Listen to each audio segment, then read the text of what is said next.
Hey, wide awake family. If you see this, it's your sign to smash that like button. Yes, you listening right now. That way YouTube shows you more amazing stories like this one. We love you all. Now enjoy the stories.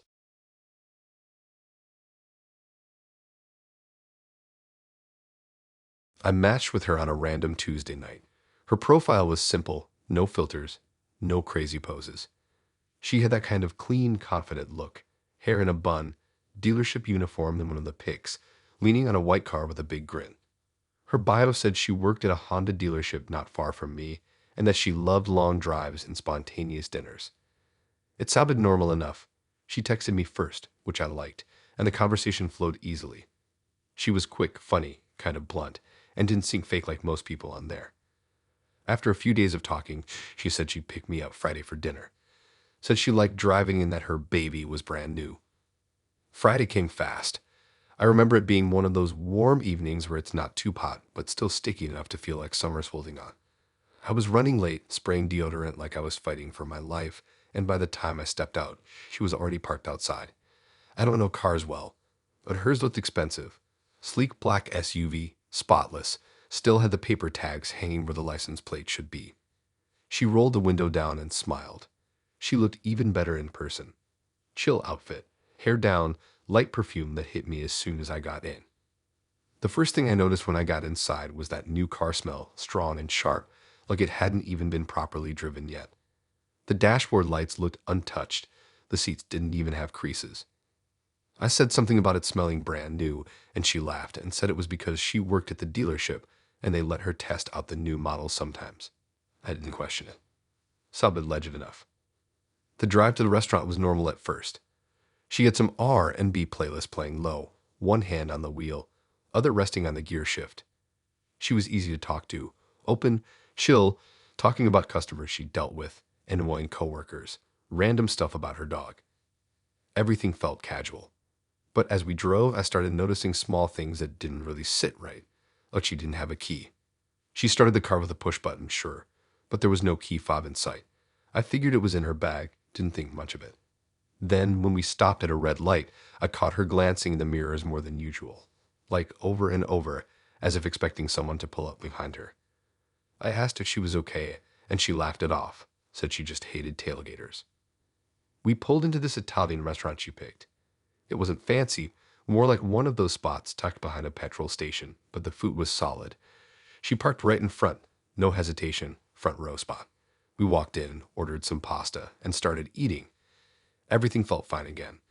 She talked about how she used to live in another city before working at the dealership, how she hated sales but stayed for the pay. She was one of those people who made you feel like you'd known them longer than an hour. Halfway through dinner, though, I noticed this shift.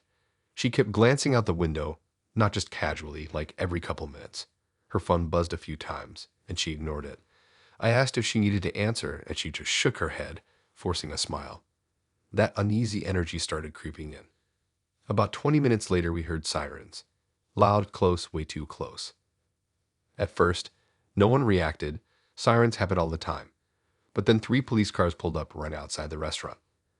Lights flashing through the windows, reflecting off her black SUV. Everyone turned to look. I didn't think it had anything to do with us until one of the cops pointed straight at her car.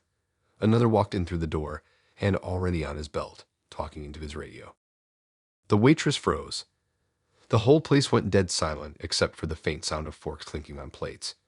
The cop walked right up to our table, looked straight at her, and said her name. Not her first name, her full name. It felt rehearsed. He asked her to stand up. I just sat there, confused, not even sure what was happening.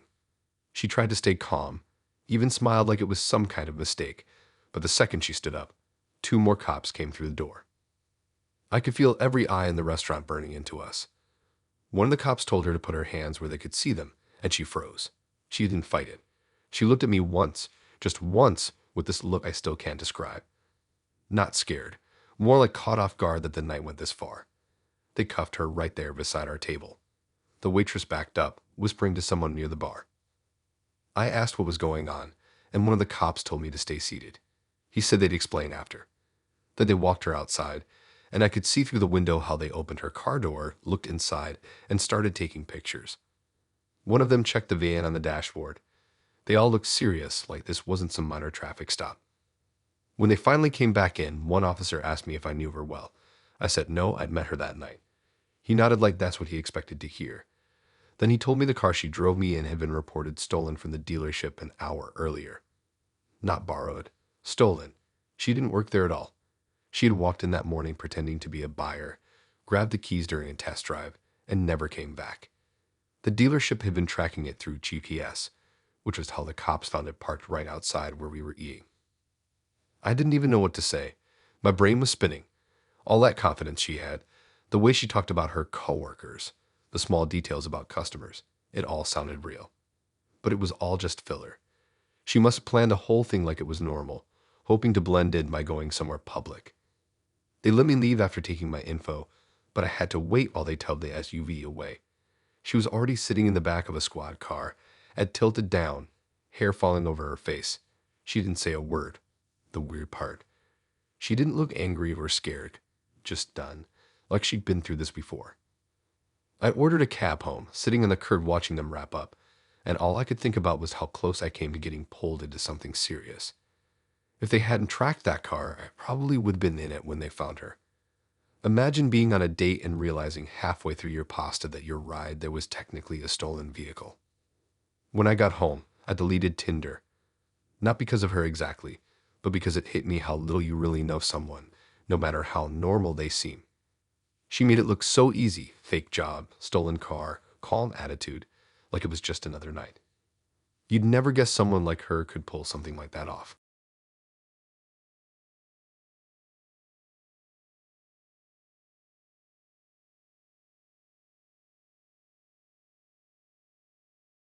I'd matched with him on a Thursday night when I couldn't sleep. He had one of those quiet confidence profiles, clean pictures, nothing over the top. He worked in construction, apparently, and had a picture standing by some big project site, arms crossed, dusty boots. I wasn't even looking for anything serious, just scrolling, but his messages came off so casual that I didn't overthink it. He wasn't pushy like most guys, just easygoing. We talked for about a week before he asked to hang out. He said he lived close to the canal near the new apartments that had just opened up and suggested we chill at his place first before heading out for food. I wasn't super comfortable with that at first, but we'd been talking so much it didn't sound sketchy. He sent me pictures of his apartment, modern kitchen, open plan, big TV. It looked nice, not like some random cheap flat. That Saturday, I remember it was raining on and off, the sky that weird yellow-gray color you get before a storm. I wore a hoodie and jeans because I didn't want it to look like I was trying too hard. He texted me saying parking was tight near his building and that he'd buzz me in when I got there. The area was quiet. Too quiet for a Saturday. Most of the apartments had those tall glass windows with blinds half closed. It looked clean, new, kind of soulless. When I walked up to the entrance, he came out to meet me instead of buzzing me in. He looked exactly like his pictures, maybe a bit more tired. Polite smile, calm voice, kind of stiff posture. He held the door open and said his place was on the top floor. The hallway smelled like paint and cleaning spray. Everything about the building screamed too new, like no one had really lived there long enough to make it feel normal. His apartment was tidy, a bit too tidy. Minimal furniture, barely anything personal except a single framed photo of a dog on the shelf. He said it was his old dog. The lights were bright and cold, the kind that makes a place feel more like a show home than somewhere someone actually lives. He offered me water and started talking about the canal view, saying it looked better at night. I laughed, trying to relax, but something about the air felt heavy, like there was no warmth in the room. He locked the door after I came in. At first, I didn't even think about it. People do that automatically. But then he double-checked it, twisting the lock twice. I asked why, and he smiled, said it was just for privacy. The way he said it sounded rehearsed, not creepy, but off. We sat on the couch for a bit, and I tried to start normal conversation. He wasn't weird, just distant. Every answer was short. I started thinking maybe he wasn't into me, but then he stood up suddenly and started moving his coffee table out of the way, just casually dragging it to the corner like he needed more space.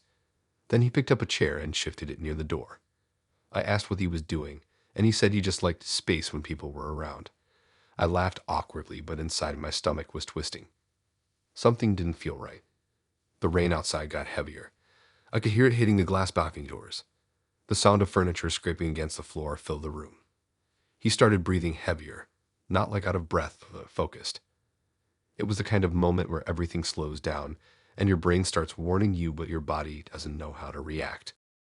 He looked at me, not smiling anymore, and said something like, "I don't like noise in here." Then he reached for the light switch and turned off the big ceiling light, leaving only the small lamp near the TV on. The room dimmed, and the shadows made everything look closer. I stood up, pretending like I was just going to get my phone from my bag, but my hands were shaking. I didn't even get the chance to text anyone before we both heard it, the faint sound of shouting outside the door. It was muffled at first, then louder. Someone banging hard. My heart dropped. He froze, staring at the door like he was calculating something. Then the banging turned into full-on pounding, and someone yelled, "Police." Everything happened fast. He tried to reach for the door, but before he could even touch it, it flew open. The chain lock snapped, and 3 cops rushed in, flashlights and radios out. I backed up so fast I tripped over the rug. They yelled at him to put his hands up, and he did. No fighting, no arguing, just straight compliance, like he'd been through this before. One of the officers came to me, asked if I was okay, told me to stay behind them. The others were talking to him, cuffing him, asking where she was. I didn't understand what they meant until one of the cops looked around the apartment, checking the kitchen, the hallway, the bathroom. They opened a small storage drawer by the kitchen and froze. I didn't see inside, but their faces said enough. They took him out quickly, didn't even let him speak. Another cop stayed with me and explained that the neighbors had reported screams from this apartment a few nights before. A woman had been seen coming in but never leaving. They'd been trying to get a warrant to search his flat, but tonight one of the neighbors called again saying they heard furniture moving and were worried he brought someone new home. That someone was me. They asked me how long I'd been there, how I met him, what he'd said to me. I could barely talk. My mouth felt dry, my head spinning. The whole thing didn't feel real. It was like I was watching someone else's nightmare. They stayed until more officers came to check the rest of the apartment. I didn't want to know what they found. I stood by the open doorway staring at the rain, just wanting to get out. One of the female officers offered to drive me home, and I took it. The ride was silent except for the radio chatter. When I got back to my flat, I just sat on the floor by my bed for what felt like hours. Every sound outside made me flinch. I read the text we'd sent earlier that day. So normal, so stupidly normal. See you soon. I'll buzz you in. I've got snacks. None of it made sense anymore. The next day, the story was on local news. Man arrested in connection with missing woman after neighbors report disturbances. His face flashed on the screen, the same calm eyes, same tidy haircut. They didn't release all the details, but they mentioned that evidence was found in his apartment linking him to 2 previous disappearances. I didn't tell anyone for weeks. Deleted my Tinder, wiped every screenshot, every message. It's I couldn't accept that I sat on that same couch just minutes before they kicked that door in. I still think about the moment he locked it for privacy. How calm he looked. Like it was a routine. That's what gets me the most. How something so normal can hide something so dark right underneath it.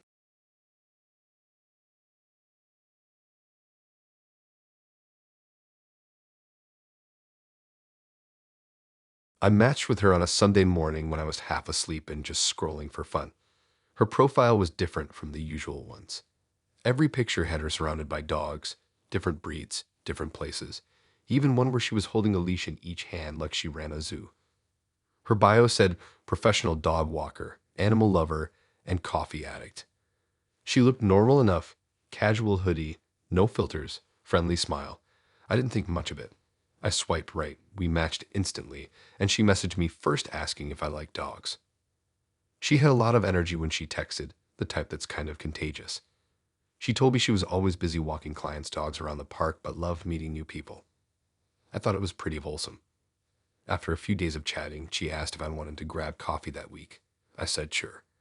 She picked a cafe by the river, said she'd probably bring a few of her pups with her since she was working that morning. I didn't think twice about it.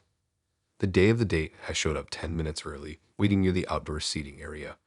The cafe had that cozy riverside vibe, string lights, the smell of roasted beans, people driving by with headphones in. Then I saw her coming down the path. I swear I had a double take. She wasn't walking a couple of dogs. She had 6. 6 dogs, all on leashes, tangled together like one big knot of fur and tails. 2 golden retrievers, a Dalmatian, a bulldog, and 2 small mixed breeds that kept yapping to each other. She was struggling but smiling like it was all part of the fun. Everyone around turned to look. Some people laughed. Others looked annoyed. I waved, trying not to show how weirdly chaotic it looked.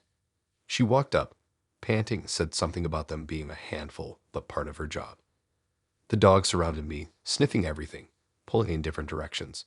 One even knocked over someone's iced latte. She apologized, threw the person a napkin, and acted like it was nothing new. We found a corner table outside, and she tied the dogs to a bench next to us. They wouldn't stop moving, barking at joggers, pulling on the leashes. I was trying to make conversation, but kept getting distracted. She talked fast, like she was trying to fill every silence. She said she'd been walking dogs for 2 years, mostly through private clients, not apps. She bragged that she had such good relationships with owners that they trusted her with their keys. I tried to sound impressed, but something about the whole situation just felt a little too random.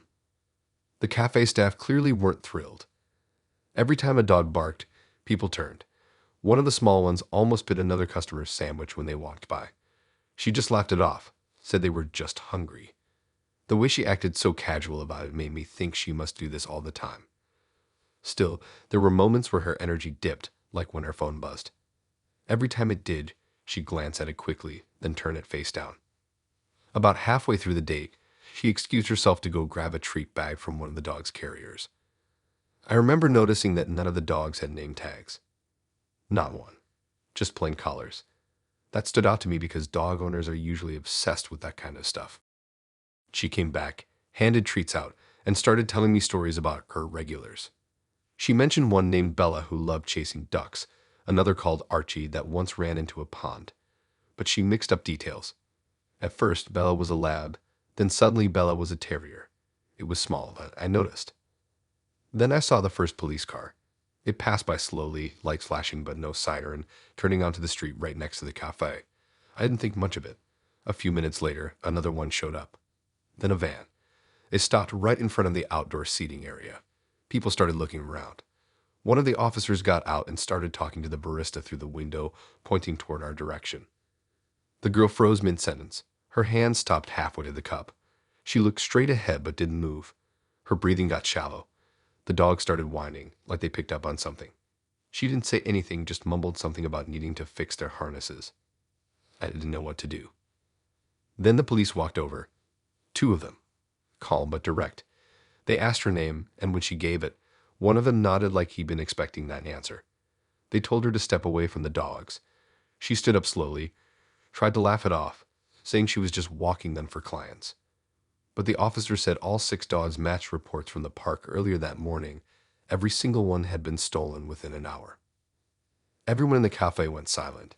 She tried to deny it at first, but one of the officers pulled out a phone with pictures of the missing dogs. Same breeds, same collars. One even had the same crooked ear. Her face dropped completely. I could tell she realized she was caught. The dogs were barking like crazy by then, pulling against the leashes, tangled and panicking. They cuffed her right there, next to the bench, and radioed for animal control. People started recording. I sat there frozen, not knowing whether to stay or leave.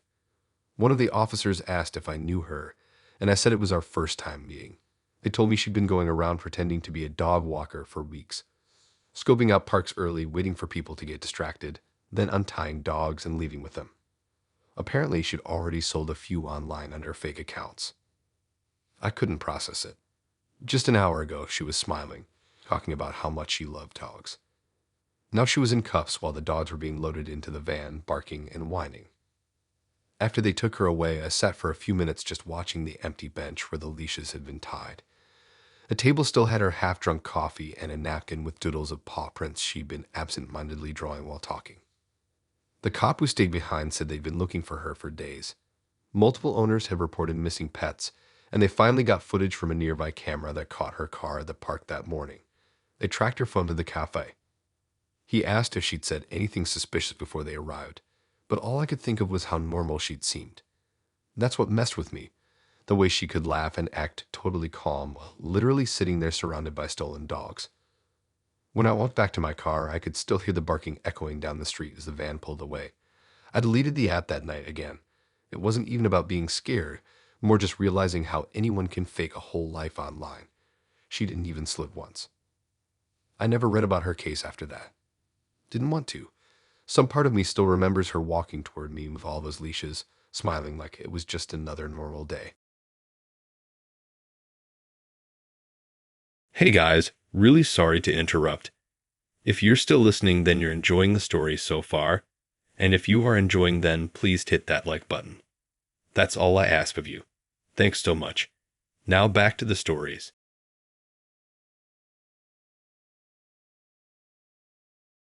I matched with him late one night when I couldn't sleep. He looked older than most of the people I usually matched with, maybe mid-30s, but he had this calm look about him. Short dark hair, loose scrubbed in one photo, standing in what looked like a hospital corridor. His bio said, surgeon, lover of late night shifts and good food. I remember thinking it sounded a bit cliche, but professional at least. Most guys on there barely even had bios. He messaged me a few minutes after we matched. He said he just finished a 12-hour shift and was too wired to sleep. I asked what kind of surgeon he was, and he said general trauma. I didn't know much about that, but it sounded impressive. He talked about how his work was stressful but rewarding, saving lives every day.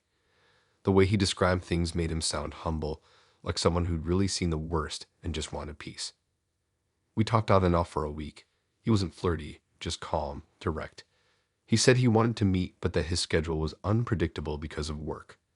Eventually, he said he could give me a private tour of the hospital one night, said it would be fun to see behind the scenes when no one was around. I hesitated at first. It sounded strange, but he said it so casually that I convinced myself it was normal. We agreed to meet outside the hospital after his supposed shift. I remember it was a quiet Friday evening, and the parking lot was nearly empty. The hospital itself was one of those big modern ones, with automatic glass doors and bright lights that made everything look stereo. He showed up wearing scrubs and a black jacket over them. I thought that made sense, since he said he just finished work. He looked exactly like his photos. He smiled, said the hospital was quiet at night, and that it was the best time for a tour. I noticed right away that he didn't have a badge. He said he'd left it in his locker, and that it didn't matter since everyone knew him. I didn't think too hard about it. When we walked inside, he led me through a side door near the emergency area. The lights were dimmer there, and the halls were mostly empty except for the distant sound of machines. I remember feeling out of place. He seemed confident, though, walking fast, taking turns like he knew the layout. Every time we passed a corner, he'd look both ways before going on. I thought maybe it was just how hospital staff moved, quick and quiet. He started pointing things out as we walked. Told me which areas were for surgery prep, which were recovery rooms. He had all these random facts about procedures, how long they take, what equipment was used. It sounded real. He even used words I didn't understand, so I didn't doubt him. After about 10 minutes, he led me through a staff-only door into a darker corridor. It smelled different there, not clean anymore, but like chemicals and metal. I asked if we were allowed there, and he said it was fine, that it was one of the supply wings. He made it sound like a shortcut. There were no people, just carts and boxes lined up along the walls. He stopped in front of a small room with a keypad on the door. He looked around, then pulled a card out of his pocket. It didn't look like a hospital ID, more like one of those blank white ones you see in offices. He swiped it, and the light turned green. The door clicked open. I asked how he got that, and he said something about how staff share access sometimes. Again, it sounded sketchy, but he said it so casually that it felt normal in the moment. Inside the room, it was colder. There were shelves with boxes labeled with codes and drug names. He started walking around, reading the labels out loud like he was checking something. Then he pulled out a small duffel bag from under one of the tables. I froze when I saw that. He unzipped it and started taking small vials off the shelves, carefully placing them inside. I didn't say anything at first because my brain couldn't process what I was seeing. I thought maybe he was supposed to restock them. But then he whispered something like, they never track this stuff properly anyway. That's when my stomach dropped. He noticed me staring and told me to relax, that it wasn't what it looked like. He said sometimes he'd borrow things for research. But the way he said it didn't sound like research. He was sweating now, hands moving fast, checking the door every few seconds. Then, out of nowhere, alarms started going off. Loud, high-pitched, echoing through the hall. Red lights started flashing above the door. He swore under his breath and grabbed the bag.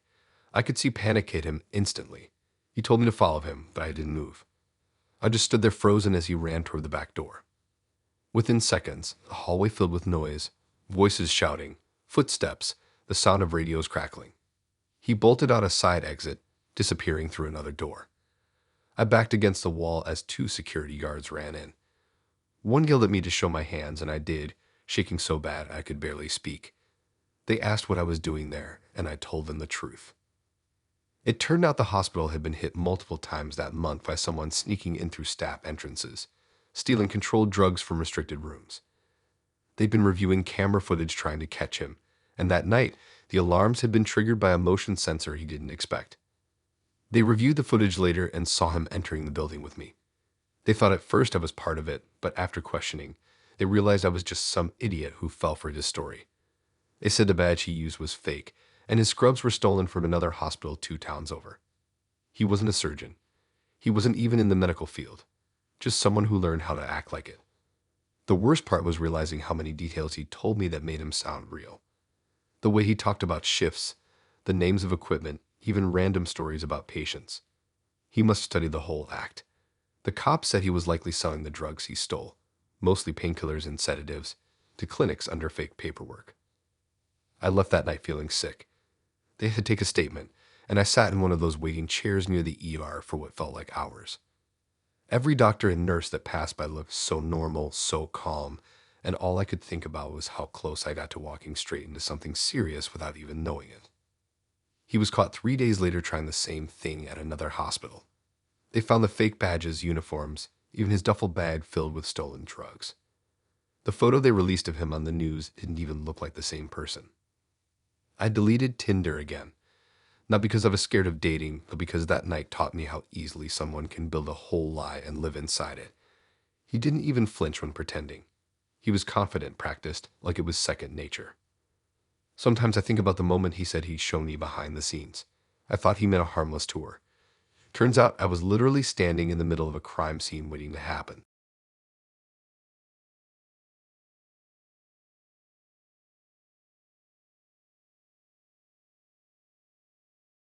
I matched with her on a Tuesday night after work. Her profile looked pretty normal, but she had this odd vibe that stuck out in a good way. Her pictures weren't like the usual selfies. She had one sitting in a cafe with dim lights, another standing outside a record shop at night.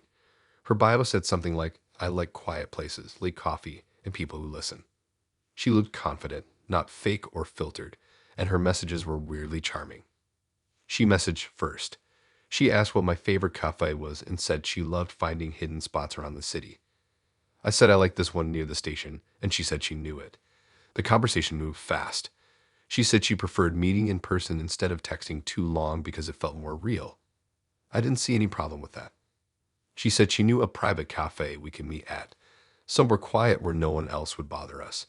She said it had just opened and wasn't busy yet. I remember thinking that sounded nice, less noise, no awkward crowds. She gave me the name of the place and the address. I looked it up online but couldn't find much. Just a few old reviews from before it closed for renovation months back. I asked if it was even open, and she said she knew the owner and that they let her use it sometimes for quiet coffee nights.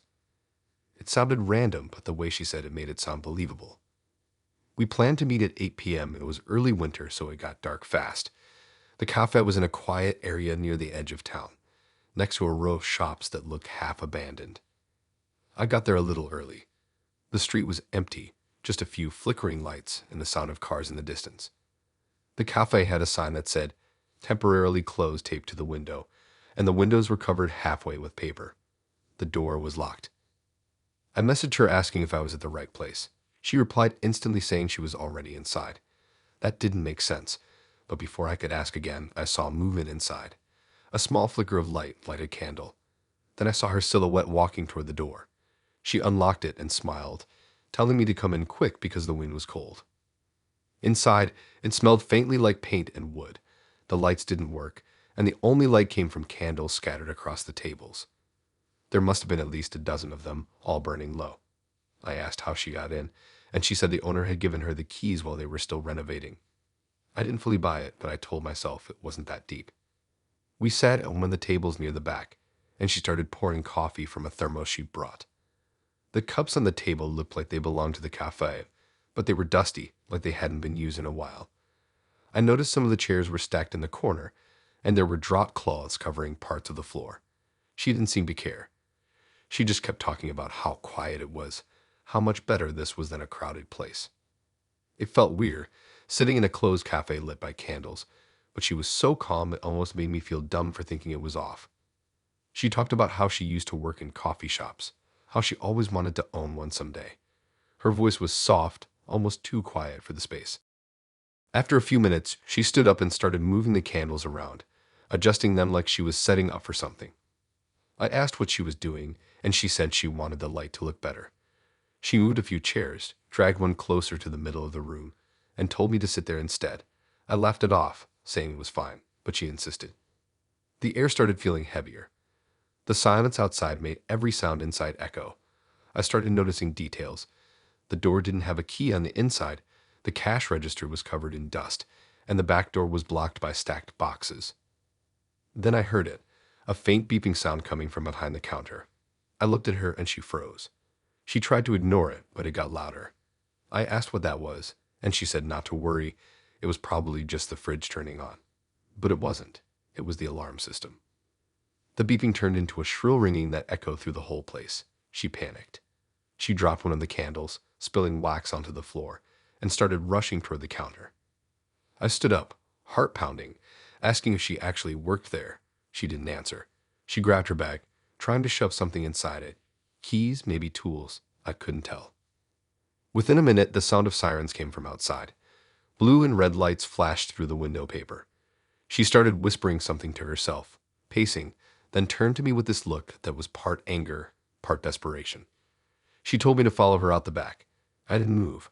I was still processing the fact that she lied about everything. She ran toward the back door, tried to move the boxes, but it was too late. 2 police officers burst through the front entrance, flashlights out. One of them yelled for her to stop. She froze, dropped her bag, and lifted her hands. I just stood there like an idiot while they walked in, asking who we were and what we were doing there. Turns out the cafe had been closed for months. No owner gave her permission. She had broken in through a side window earlier that evening. The alarm was motion sensitive, so it took a while to trigger, but once it did, it sent a direct alert to the security company. She didn't even try to fight it. She just stood there, staring at the ground while they cuffed her. One of the officers asked if I was part of it, and I said no, I met her through Tinder. They looked at each other like they'd heard that excuse before. They walked her out, and I followed, still holding the half-empty cup of coffee she poured. They said she'd been caught before doing similar stuff, breaking into places, setting up private meetings, pretending she had access. Apparently she'd done it twice before, both times in abandoned restaurants. They let me go after I gave a statement, but I sat in my car for a long time afterward, just staring at the empty building. The candles were still flickering inside, shadows bouncing around like ghosts. I kept thinking about how calm she'd been the whole time, how she made it seem so normal. She must have believed her own lie. The weirdest part was that she never tried to steal anything or hurt anyone. It was like she just wanted the illusion that she owned the place for a night, like she wanted control. When I got home, I deleted the app again. Not because of her, but because it made me realize how easy it is to walk into something insane when someone sounds confident enough. She had that tone that made lies sound real. Sometimes when I drive past that area, I see the cafe lights still off, the paper still on the windows, and I think about how she called it her private cafe.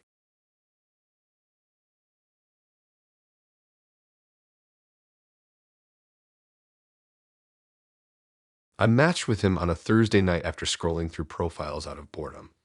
His pictures looked sharp, clean haircut, blazer, travel bag slung over his shoulder, all those confident, frequent flyer vibes. His bio said something like, between flights more than home. I collect airport lounges like memories. It sounded kind of cocky, but still interesting.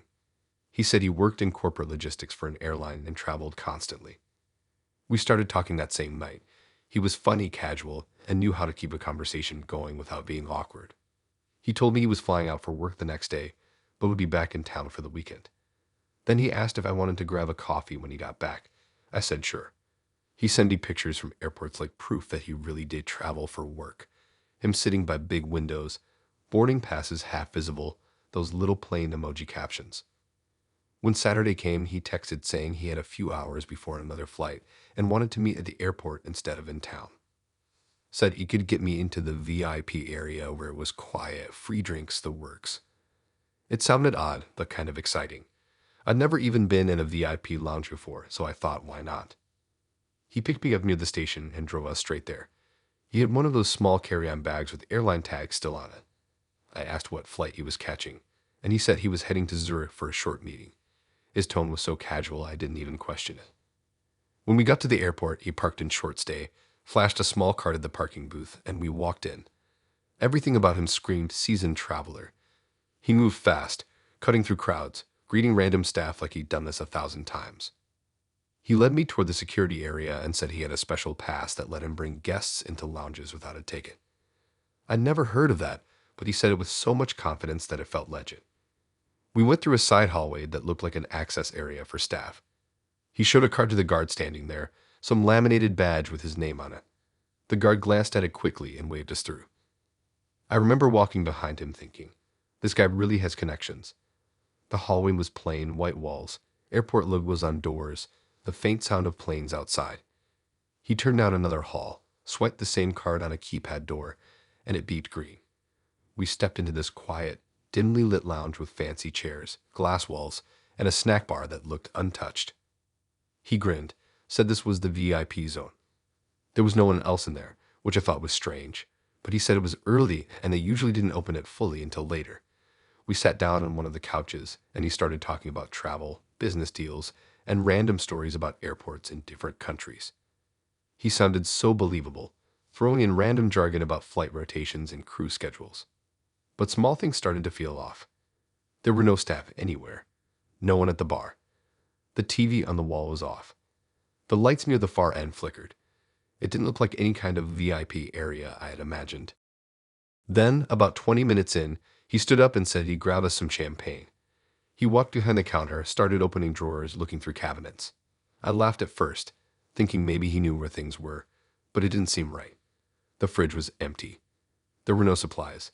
It looked like the place hadn't been used in a while. He came back holding 2 empty glasses, acting like everything was fine. I was about to ask if this was really part of the airport when a loud noise came from outside. It was like an alarm, muffled but echoing through the hall. He froze mid-step. The relaxed look on his face vanished instantly. He dropped the glasses onto the counter, grabbed his bag, and told me to stay calm. Before I could even ask what was happening, the door we came through burst open. 3 armed airport officers stormed in, shouting commands. I raised my hands without thinking. He didn't move at first, then slowly put his hands up. One of the officers yelled his name, his full name, and that's when it hit me. They knew exactly who he was. They cuffed him on the spot, one of them reading something out while the others checked his bag. I sat frozen on the couch while another officer came over and asked who I was. My voice came out shaking when I said I was just on a date. They told me to stay seated while they checked everything. The officers searched his bag and found multiple fake IDs, airport passes, and boarding cards. One of them said quietly to another that he'd been sneaking into airports for months pretending to be staff. He wasn't a corporate worker. He was a known fraudster who'd been caught before for sneaking onto flights and into restricted areas. The VIP lounge we were in wasn't even open to the public anymore. It had been shut down for renovation and was being used for storage. He'd broken into the staff hallway using one of his fake access cards. The worst part, he'd done it all so smoothly that I didn't notice a single red flag until it was too late. The confidence, the uniform look, the way he carried himself, it was all part of the act. They escorted him out while he kept saying it was a misunderstanding. One of the officers stayed with me, asking for my ID and a quick statement. They said he'd been moving between airports across the country, using fake credentials to get into flights, lounges, and even crew areas. Apparently, he posed as an airline employee or VIP traveler, used fake passes to get into areas, and sometimes even get free flights by pretending to be rerouted. When they finally let me go, I walked out of the terminal in silence. My hands were still shaking. The regular airport noise outside felt so loud after how quiet that lounge had been.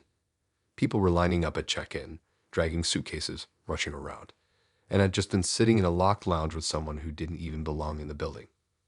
The weirdest thing was how normal he looked when they took him away. No panic, no guilt, just that same calm expression, like he'd been caught before and already knew what came next. When I got home, I deleted Tinder again. I read some articles online a few days later, and his name popped up in one. He'd been charged before for impersonating airline staff and sneaking into first-class flights without tickets. The article said he claimed he did it for the thrill of living the lifestyle. That part stuck with me. He didn't do it for money. He did it just to feel like someone important, even for a few hours. Now, whenever I'm at the airport, I think about how he made it seem like he owned the place, walking through restricted doors like it was his home, and how I followed him, completely unaware that the whole thing was fake.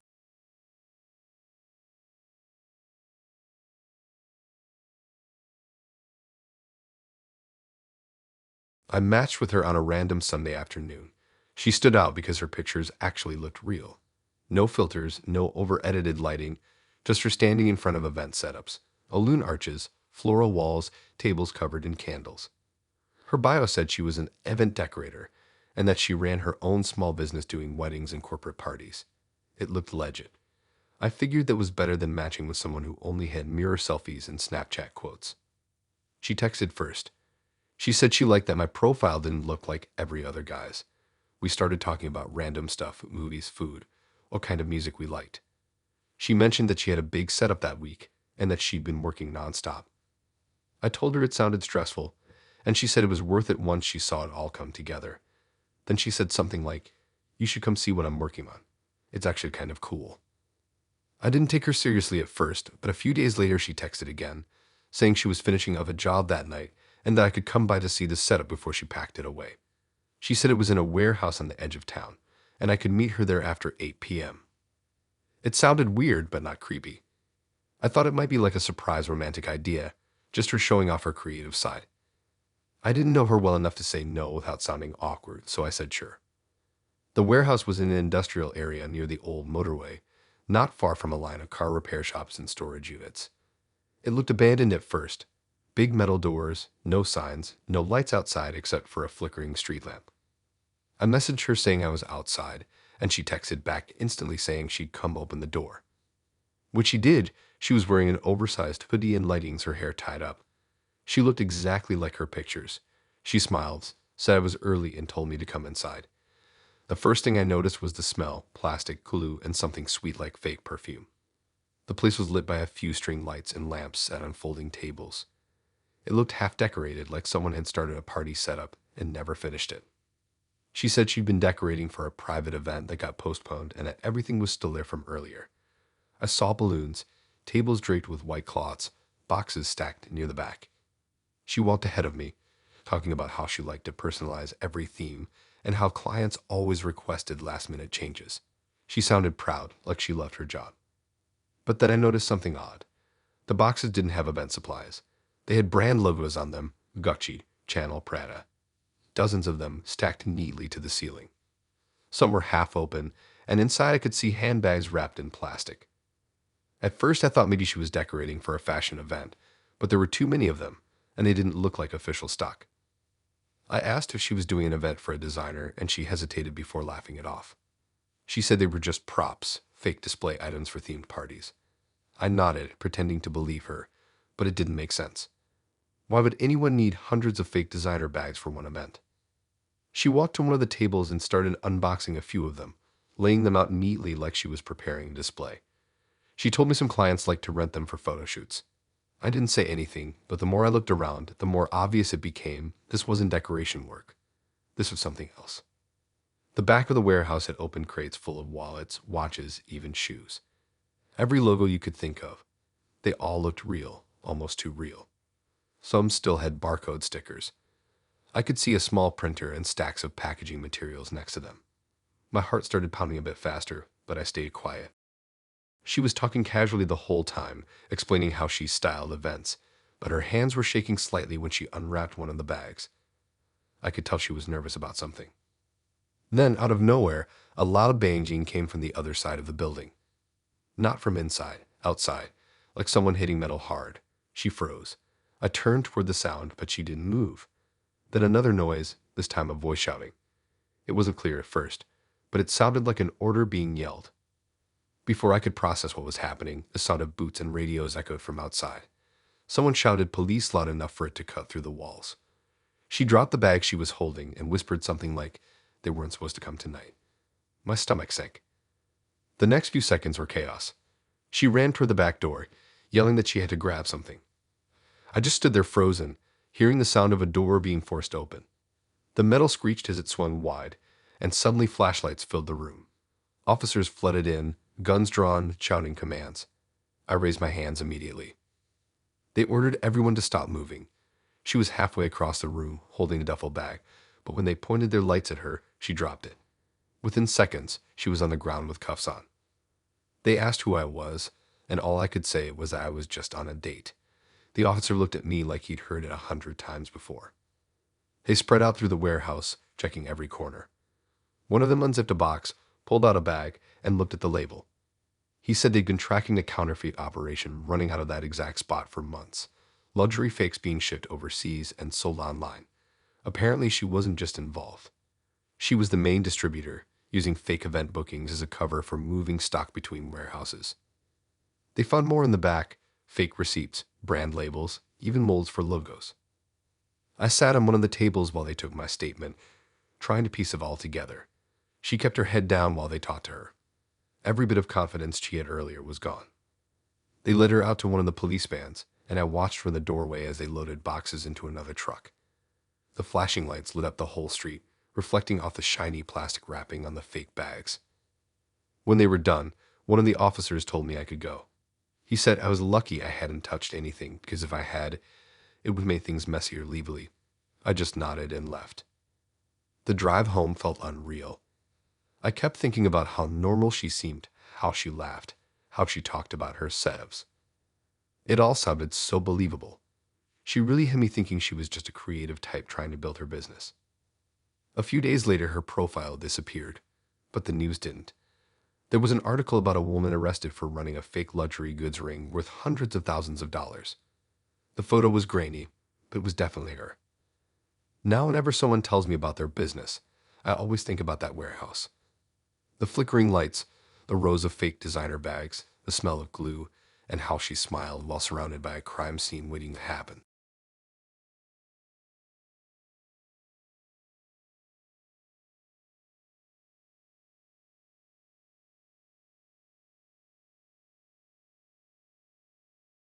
I matched with him on a random Wednesday night. He had that typical guy next door kind of look: white t-shirt, short beard, leaning against a card in one of his photos. His bio was simple. Just said, "Love cars, coffee, and late night drives." I don't know why, but it caught my attention. He messaged first, and he was easy to talk to. Not too pushy, not fake. He said he worked as a mechanic and sometimes flipped cars on the side. We talked for a few days. He seemed normal, even funny sometimes. He sent pictures of cars he was working on, and I actually believed he owned a small garage. He said he wanted to meet in person, but kept saying his schedule was weird because of work. Eventually, he said we could grab a coffee near this retail park not far from me. He said there was a nice cafe there and plenty of parking. The plan was to meet in the car park first, then walk to the cafe together. It sounded chill. It was early evening, still light out, and the area was busy enough that I didn't feel uneasy about it. When I pulled into the car park, I saw his car right away. He'd sent me a picture earlier, so I'd know what to look for: a dark gray BMW with tinted windows. He waved me down from inside, smiling, and motioned for me to park next to him. I parked a few spaces away instead, not because I was scared, but because I didn't want to look too eager. I texted him saying I was here, and he told me to come over so we could talk before heading in. That's when I started feeling something off. He didn't get out of the car. He just sat there, engine running, music low. I waited a bit, thinking maybe he was just nervous too. Then I saw him looking around, not at me, around the car park, like he was checking for something. I stayed in my car, pretending to scroll on my phone, but I was watching him through the corner of my eye. A minute later, another car pulled in, black SUV, no logos. It parked a few rows away, lights still on. Then another one from the other direction. At first, I thought nothing of it, but the timing felt weird. He texted again saying to come over, but I hesitated. Something in my gut told me to wait. He kept glancing at his phone and looking in the mirrors. I thought maybe he was nervous or shy, but he didn't look nervous. He looked tense. Suddenly, Before I could even decide whether to get out, flashing blue lights filled the whole car park. My first thought was that it was an accident or something nearby. But then, in seconds, 4 police cars surrounded his BMW. Front, back, both sides. I froze. It didn't even look real. Officers jumped out, shouting commands. Doors opened, weapons drawn. I ducked instinctively, heart racing. I could hear the sound of them yelling at him to get out. He didn't move at first, then slowly opened the door, hands raised. It felt like watching a movie happen right in front of me. People from the nearby shops started stopping and filming from a distance. I sat there, gripping the steering wheel, completely unsure what to do. They cuffed him against the side of the car. One officer opened the trunk while another searched the inside. I couldn't see much, but I caught glimpses. Bags, wires, something that looked like a stack of license plates. Another officer came to my car window, tapped lightly, and told me to stay put. I nodded, too shocked to even speak. A few minutes later, they escorted him away. One of the detectives came over and asked if I knew him. I told him it was our first time meeting, that we'd matched online. He asked how long we'd been talking, what he told me about himself. I said he was a mechanic, and the detective almost laughed, like he'd heard that before. He told me the guy wasn't a mechanic at all. He was part of a car theft ring that had been operating across multiple towns.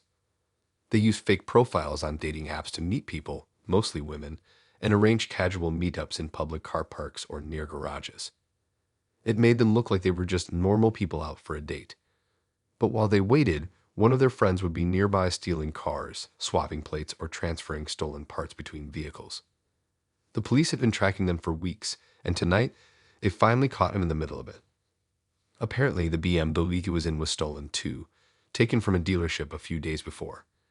They tracked its signal to the exact car park we were meeting in. I guess I just happened to message him at the wrong time.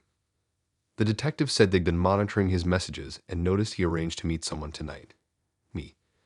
They waited until I arrived to move in just to be sure he was who they thought. They said if I'd gotten out and walked closer, they probably would have pulled in sooner to avoid me getting caught up in it. When they finally let me go, my hands were shaking so bad I could barely hold my car keys. I sat there for a few minutes just staring at the empty spot where his car had been. It didn't feel real. 1 second it was a normal date, the next it was a full-on police raid. Driving home, I kept replaying every message in my head. He'd been so calm, so casual. There wasn't a single thing that hinted he was part of something criminal. He even talked about future plans, like he wanted to see me again. It was all fake, just part of the cover. Later that night, I got a call from one of the officers asking a few more questions. He said they'd confirmed the guy used at least 6 different Tinder profiles under different names, matching with people near car dealerships or retail parks. They'd meet, talk for a bit, then leave just before another car mysteriously disappeared nearby. It wasn't about dating at all. It was about not drawing attention to himself while his crew did the job. I guess having a date nearby made everything look less suspicious. I deleted Tinder after that. Not because I was scared of dating, but because it hit me how easily someone could use something that harmless for something so illegal. I'd never even stepped out of my car, but I was still technically part of this cover that night. The weirdest part, he never looked panicked when they caught him. Not once. He just looked annoyed, like they'd interrupted him mid-task. That face still sticks in my head. Calm, collected, like getting caught was just part of the job. Now, whenever I drive through that retail park, I still look at that same spot where the lights flashed and the sirens blared. It's just an ordinary car park again. But I'll never forget how fast a simple meetup turned into something straight out of a crime show.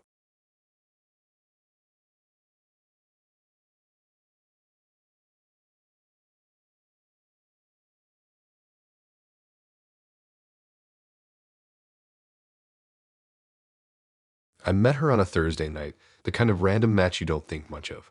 Her profile was clean, normal selfies, a few travel photos, one of her holding a coffee cup with a caption about caffeine being her love language.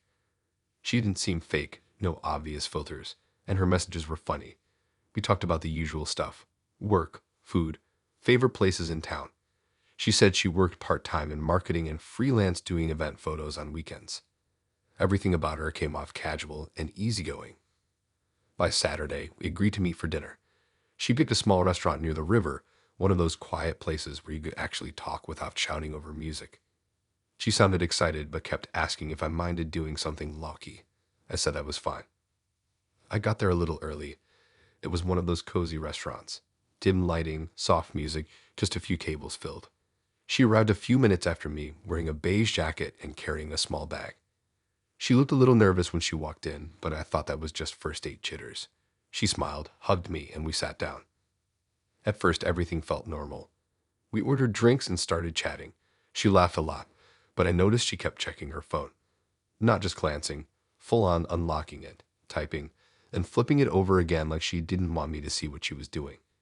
It happened every few minutes. I made a joke about her being addicted to her phone, and she brushed it off, saying something about work emails. But the way she looked around the restaurant between checks made me uneasy. Her eyes flicked toward the door a few times, and once I caught her staring at a guy sitting near the bar, like she recognized him but didn't want to say anything. Still, I tried to ignore it. We talked about music, travel, random stuff. The conversation would start to flow, then she'd suddenly tense up again, grab her phone, check it, and look out the window. I started thinking maybe she was waiting for someone else or just wanted the night to end. Halfway through the meal, she excused herself to go to the restroom. I took a sip of my drink and glanced at her phone on the table. It was still lit up, showing a message preview that said, "They're on their way." Before I could even process that, she came back, grabbed her phone quickly, and smiled like nothing was wrong. Then she seemed to relax out of nowhere. She started asking me more questions, acting friendlier, leaning in, laughing again. It was weird how her mood flipped that fast. I tried to match her energy, but something in the back of my head kept bothering me. A few minutes later, I noticed a couple of people outside the restaurant window. They weren't dressed like customers. They looked more official. I didn't think much of it until two uniformed police officers walked in. They talked briefly to the hostess and started scanning the tables. The whole place went quiet. One of the officers walked toward us. My heart started pounding, not because I did anything wrong, but because I had no idea what was happening. The officer asked if either of us owned the black jacket hanging on the back of my chair. I said it was mine. He told me to stay seated and asked me to take my hands off the table. The entire restaurant was watching. The girl next to me went pale, but said nothing. The other officer pulled out a phone, a white iPhone, and held it up. He said it had been reported stolen earlier that day, and the GPS tracker placed it right here at this exact table. My mind was spinning. I said I didn't have it, but when the officer reached into my jacket pocket, he pulled the phone out. I froze. I swear I'd never seen it before in my life. It wasn't mine. The officer asked if I wanted to explain why a stolen phone was in my jacket. I looked straight at her and she just stared back, wide-eyed, pretending to be as shocked as me. But there was something in her expression, too calm. I told them it wasn't mine, that I had no idea how it got there. They asked if I'd been sitting here the whole time. I said yes. She spoke up then, saying she'd only gone to the restroom for a second and that I hadn't moved. She sounded innocent, supportive even, like she was helping. The officers stepped aside for a moment, talking quietly into their radios. The restaurant had gone silent again. She leaned in toward me and whispered that it was probably a mistake, that someone might have dropped it earlier. Her tone was soft, comforting, but her eyes didn't match. She looked too relaxed for what was happening. A few minutes later, another officer came in, plainclothes this time, holding a folder. He showed me a photo of the phone's rightful owner. It had been stolen from a car outside a mall less than an hour ago. The GPS tracked it moving across town, then stopping gear. I told them again I didn't do anything. They asked to check my ID, wallet, and car keys. I complied with everything. They stepped outside for a moment to verify my details. I looked at her, trying to make sense of it all. She just sat there, quiet, clutching her phone under the table.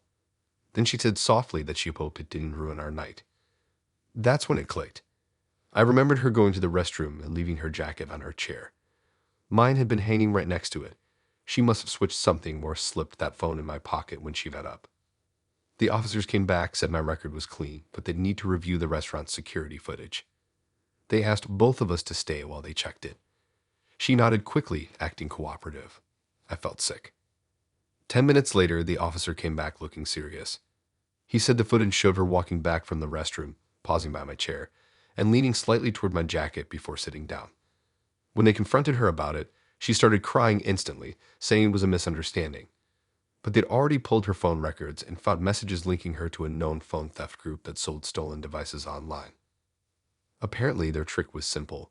They'd plant stolen phones on random people, report the location, then claim they were innocent bystanders when police arrived, diverting suspicion from themselves. She picked me because I looked average, normal, easy to frame. They cuffed her right there at the table. Everyone in the restaurant was staring. She didn't even look at me as they walked her out. When it was over, one of the officers apologized, saying I'd been unlucky. They'd been tracking her for days, and tonight she slipped up. I sat there for a while after they left, staring at the untouched food. The waiter quietly cleared the table and said I didn't need to pay. Driving home, I kept thinking about how normal she'd seemed, how she smiled, joked, talked about her job. There was no hint of anything off. If the police hadn't shown up, I would have gone home thinking I had a decent first date. Now, every time someone glances at their phone too much on a date, I can't help but think about that night, about the way she looked at me right before they found the phone. Calm, calculated, like she already knew how it would end.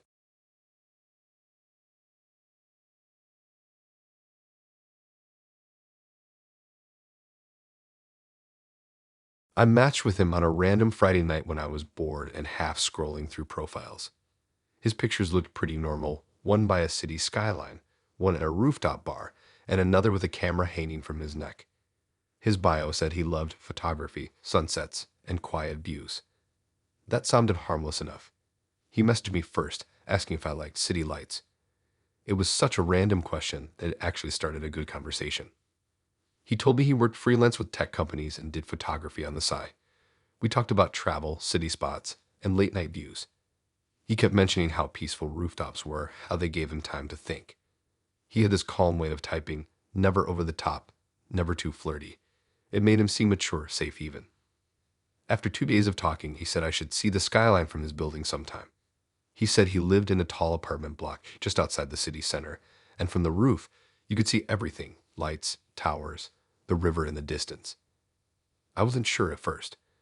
The idea of going to someone's building that soon sounded sketchy, but he kept reassuring me it wasn't like that it was a proper rooftop terrace with chairs, lights, and a view.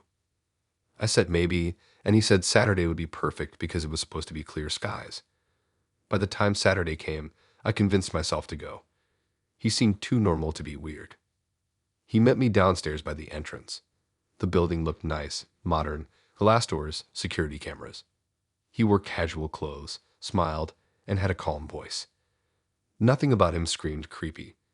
We took the elevator up to the top floor, and everything seemed fine until he stopped me before the stairwell to the roof. He said the rooftop wasn't technically open, but that he used it all the time. I hesitated, and he laughed, said it was just for tenants, not public visitors. The stairwell was dim, narrow, and smelled like dust. He led the way, carrying a small backpack. I asked what was in it, and he said camera gear. When we got to the top, he pushed open the metal door, and the city opened up in front of us. The view was actually beautiful. You could see all the skyscrapers, the flickering lights, and cars snaking down the main roads. He had folding chairs set up near the edge, and a small tripod facing the skyline. He told me to sit, and I did. The air was cool, and for a while it was peaceful. We talked about work, travel, random things. He seemed normal again. But after a few minutes, he walked over to his bag, pulled out a tablet, and started tapping on it. I figured he was setting up his camera. Then I noticed a small drone sitting on the floor near his bag. It wasn't a normal one. It was sleek, black, and had multiple lenses. He powered it on, and it started humming quietly. He said he used drones to take skyline shots, that it helped him capture motion from above. He sent it up into the air, and I watched it hover. The city lights reflected off it as it rose higher. I tried to relax, but something about it felt strange. He wasn't pointing it at the skyline. He was directing it downward, toward the neighboring apartment buildings. He started laughing quietly, tapping the screen on his tablet. The drone zoomed in on a lit balcony across the street where a couple was sitting together, talking. He adjusted the angle, zooming closer, too close. My stomach turned a bit. I told him that was weird, but he ignored me. He was focused, whispering something like, "They never notice." That's when I started to feel really uncomfortable. I told him it wasn't cool to film people without them knowing, and he said he did it for artistic reasons. His tone changed. Flat, cold, like he'd read that line before. He said people didn't understand real photography anymore, that everyone just wanted filters and fake smiles. The drone moved again, this time toward another building. I saw more live footage on his screen, different balconies, dimly lit windows, people inside. He scrolled through footage like a library, dozens of recordings from different nights. Each clip had timestamps, labels, even folder names with apartment numbers. My chest tightened. He must have noticed me staring because he quickly turned the tablet off and said not to worry, that he kept his work private. He went back to the bag, pretending to fix something. I stood up, said I needed to go, and that's when I heard it, sirens in the distance. They were faint but getting louder. He froze, looking over the edge of the roof. Within seconds, blue and red lights started flashing below. Police cars pulled up to the building entrance. I could see officers getting out. He started pacing, muttering, grabbing his bag. I backed away as he picked up the drone and tried to shove it into the bag, his hands shaking now. He told me not to say anything, that everything would be fine, but I wasn't even listening anymore. I was near the stairwell door when it suddenly burst open. Officers in dark uniforms stormed in, shouting commands. One pointed a flashlight directly at him, yelling to put his hands up. He tried to run, but they tackled him fast. The drone hit the ground and broke, its lights flickering out. I just stood there in shock. One officer came to me, asked if I was okay, and told me to stay back.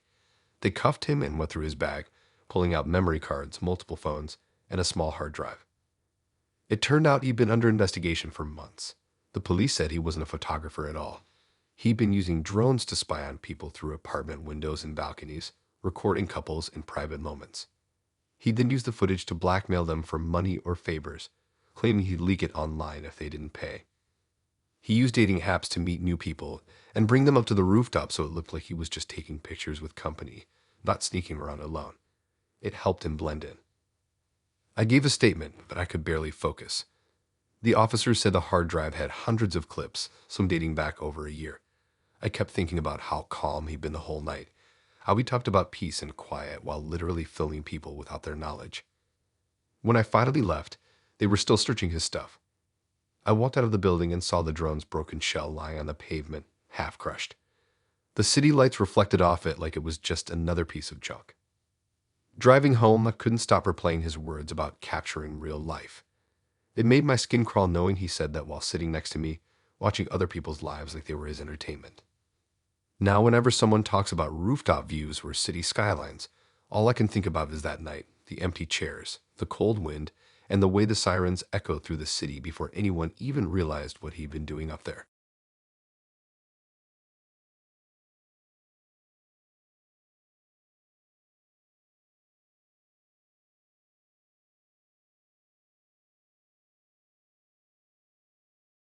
I matched with her on a Monday night after work. She had one of those influencer-style profiles, bright photos, perfect lighting, outfits that looked sponsored, and captions full of hashtags. Her bio said she worked in digital media and brand partnerships, which sounded fancy but vague. Still, she looked genuine, not like the usual filtered profiles that all blend together. She messaged me first, said she liked my jacket in one of my pictures, and that she worked with a brand that sold something similar. It turned into a conversation about social media, content creation, and how fake a lot of it felt. She came across as cool and confident, the kind of person who always had something going on. On Wednesday, she said she was doing a small filming thing for a collab and needed someone normal to be part of it. She said most of her friends were too camera aware and she wanted it to feel natural. She made it sound like a casual date, coffee, filming, a short promo for some brand. I hesitated, but she said it was nothing serious, just part of her job, and she'd buy lunch as a thank you. We met at this trendy cafe downtown, the kind that looked designed for Instagram, white walls, hanging plants, neon sign by the counter. She was already there when I arrived, sitting at a corner table with a camera tripod set up beside her and her phone clipped into it. She waved when she saw me and smiled like everything was perfectly normal. She looked exactly like her pictures. Perfect hair, full makeup, casual outfit that somehow looked styled. I sat down, and she said we'd start filming after coffee. She mentioned it was for a giveaway collab with a lifestyle brand, but didn't explain much. I just nodded, pretending I understood. While we talked, I noticed her phone was recording. The screen showed a live chat scrolling fast, hearts, usernames, comments in all caps. She didn't even mention it. She just kept smiling, acting casual. I thought maybe she was doing the live cue, an A for her followers or something. When the drinks came, she started talking louder, all cheerful and overly animated. It took me a second to realize she was talking to the camera, not to me. She kept saying things like, "We're here doing the giveaway, shoot, and one lucky winner's gonna get the prize today." She pointed at me and said I was helping her film the reveal. I just laughed awkwardly, figuring it was part of the bit. After a few minutes, she started asking questions. How long I'd been following the brand, what I thought of their stuff, and whether I was excited to finally be picked. That's when I froze. I hadn't been picked for anything. I didn't even know what the brand was. I started to say something, but she cut me off, still smiling, and told the camera that I'd been randomly selected from her DMs. The live chat was exploding, people congratulating me, others spamming links. I realized that it wasn't a recording for later. It was a live stream. Thousands of people were watching. She handed me a small box wrapped in ribbon and told me to open it for the stream. Inside was a cheap-looking smartwatch and a folded note with a QR code printed on it. She said it was part of a promo code activation thing and that I should scan it. The comments were going wild, telling me to scan it, saying it was for bonus rewards. I started feeling really weird. I asked quietly what the QR code was for, and she said it was how winners claim their reward, but her tone cracked a little and her smile looked forced.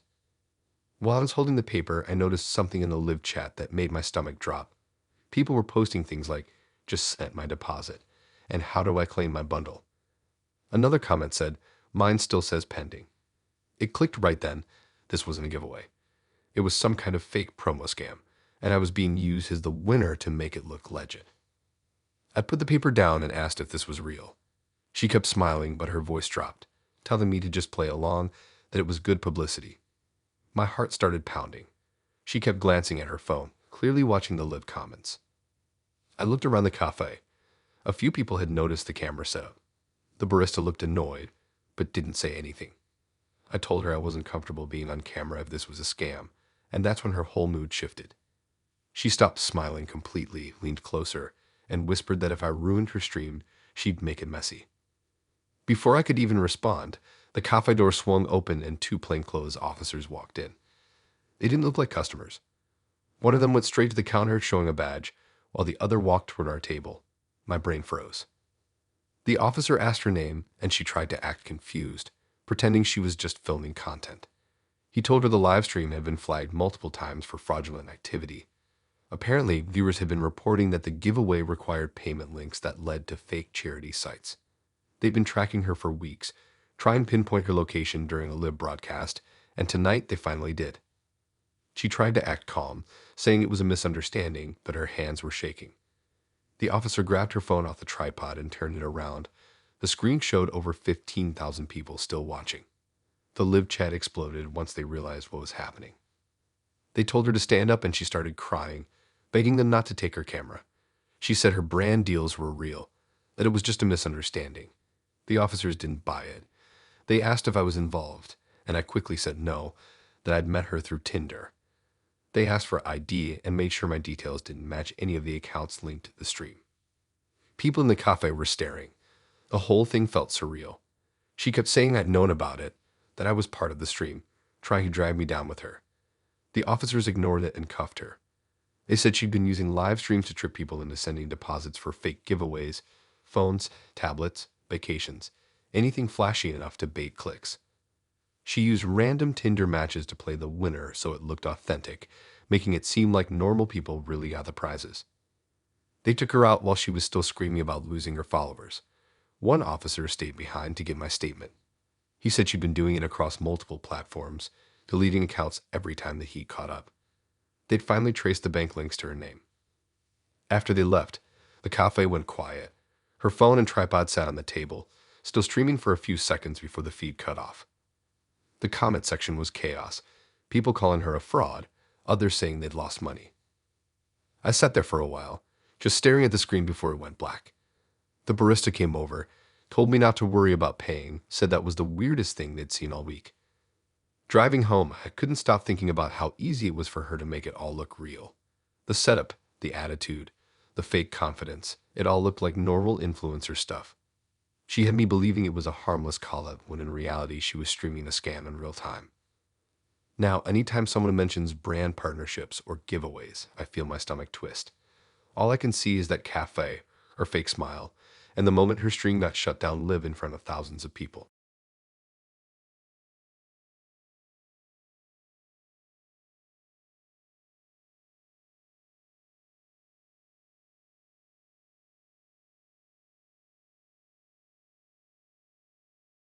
I met him on a Friday night after a long week, the kind of night where I just wanted to zone out and talk to someone new. His profile wasn't like the usual ones. He didn't post gym pictures or mirror selfies. Every photo looked like it belonged in some artsy magazine. Him standing in front of paintings, leaning against brick walls, messy hair, paint stains on his clothes. His bio said he was a visual artist exploring human emotion through abstraction. It sounded dramatic, but I liked that it was different. He messaged first, saying he liked my profile picture because it had natural light that wasn't afraid to exist. I had no clue what that meant, but it was weirdly charming. We talked about music, movies, and how he got into painting. He told me he had a small studio just outside the city, said I'd like it because it had the best view at night. He didn't push to meet right away, which made him seem chill. After a week of texting, we met for dinner at this small Italian place near the center. He looked exactly like his pictures, tall, calm, that artsy kind of confidence where everything feels intentional. He was polite, funny in a quiet way, and the conversation flowed easily. He talked about his art shows, about renting a warehouse space where he worked on his pieces. He said he liked painting at night because it made him feel more connected to raw emotion. Dinner went well. I wasn't expecting anything crazy. When we finished, he said the night was still young and asked if I wanted to see his studio. He said it was only a few minutes away, that he had a new series he was working on. I hesitated but agreed. It didn't sound creepy at the time. Artists always show off their studios, right? We drove separately. He sent me the address. It was an industrial part of town, full of warehouses and workshops. The streets were quiet, no traffic, just rows of metal buildings with flickering lights. His studio looked like one of those converted spaces, big steel door, faded number above it, and a small light near the entrance. He was already there when I parked.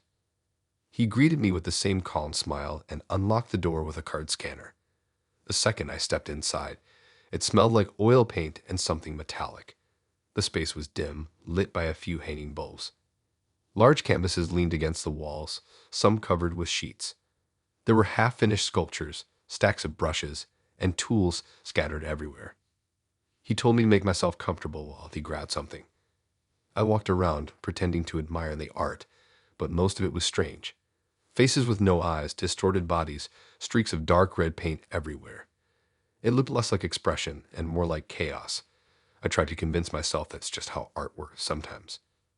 He came back holding a tablet and said he wanted to show me some videos of his process. I nodded, but I noticed something odd. On one of the tables, there were several phones lined up. Old models, cracked screens, all plugged into a single power strip. It didn't look like a tech setup. It looked intentional. When he saw me glance at them, he quickly changed the subject and said he'd show me the upper level where he did experimental lighting work. There was a small staircase leading to a loft area. I followed him up, still pretending everything was fine. The loft was smaller, with black curtains covering the windows and strange lights pointed at a setup in the middle, tripods, reflective surfaces, and a camera aimed at a blank chair. He said he was working on a project about human isolation and had been documenting people's reactions to being in confined spaces. I laughed awkwardly, but he didn't smile back. That's when I heard the sound behind me, the click of the heavy metal door downstairs locking, automatically. I turned, and he was already looking at his phone. He said the building had a security system that auto-locked after 9 p.m. He told me not to worry, said it was just precaution. My gut told me something was off. I asked if we could leave before it locked completely, and he said he'd unlock it soon. But his tone changed. He was quieter now, slower. He started talking about how people never understood his art until they saw it up close. He stepped closer to me, hands still in his pockets, saying how it was beautiful that I came to see it without fear. My heart started racing. I told him I needed to go, that I had to be up early, but he just smiled again and said I hadn't seen the real part yet. Before I could say anything else, I heard something outside. At first, it sounded like distant sirens. Then, within seconds, flashing blue and red lights cut through the cracks in the curtains. The sirens grew louder right outside the building. He froze. For the first time that night, his calm expression cracked. He turned toward the window, whispering something under his breath. The sirens stopped, and then came the pounding on the metal door downstairs. Someone yelled for him to open it immediately. He didn't move. He started pacing, mumbling that he didn't do anything wrong. Then the banging got louder, metal rattling as they tried to force it open. I backed up toward the wall, terrified, not sure what was happening. Within seconds, the door downstairs burst open with a crash. Heavy footsteps echoed through the studio. Police officers shouted his name. He panicked, ran from one of the covered canvases like he was trying to hide something. The officers came up fast, weapons drawn, ordering him to freeze. He didn't. They tackled him hard, dragging him down while he screamed that it was just heart. One officer came up to me, asked if I was okay, and told me to stay still. I could barely speak. It turned out they'd been tracking a missing woman's phone. The GPS signal led them straight to that warehouse. When they searched the place, they found the phone under a pile of rags near his tools, along with several others. All the phones belonged to women reported missing from the area, all of whom had apparently matched with him online. I sat outside for hours while they searched the building. Officers carried out bags of evidence, hard drives, cameras, and memory cards. They said he'd been inviting women there for portraits and that the automatic locks were part of the building's security, but he reprogrammed them to trap people once they entered. I didn't even realize how close I'd come to being one of those names until they found my phone number in his messages under a list labeled confirmed. When they finally let me go, the whole building was surrounded by flashing lights. His calm, artistic smile from dinner felt like a mask now, something rehearsed. Driving home, I kept thinking about how normal he seemed over pasta and how easily I believed it. Every message, every compliment, it all felt like bait. Now, every time someone mentions an art studio or a creative space, my chest tightens. I don't think about paint or sculptures anymore. I just see that locked door, the blinking lights, and the moment his expression finally broke when the siren stopped outside.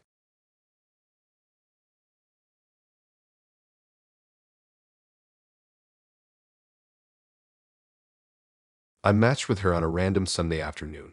Her profile was different from most. No fake filters or over-edited photos. She had this sort of chaotic energy about her. Every photo looked spontaneous, her laughing in the street, drinking from a champagne bottle, one of her in a white dress that looked like a shop uniform or maybe a stylist outfit. Her bio said she worked in bridal styling and event design. I thought that sounded cool. I figured she probably helped brides pick out dresses or worked behind the scenes at weddings. She was the one who messaged first. She said she'd just finished a long shift and needed a distraction from too many Rhinezillas. She was funny, quick, and had this way of jumping from topic to topic that somehow made sense. She asked what I was doing later in the week, and I told her not much. She said we should grab dinner one evening when she finished work.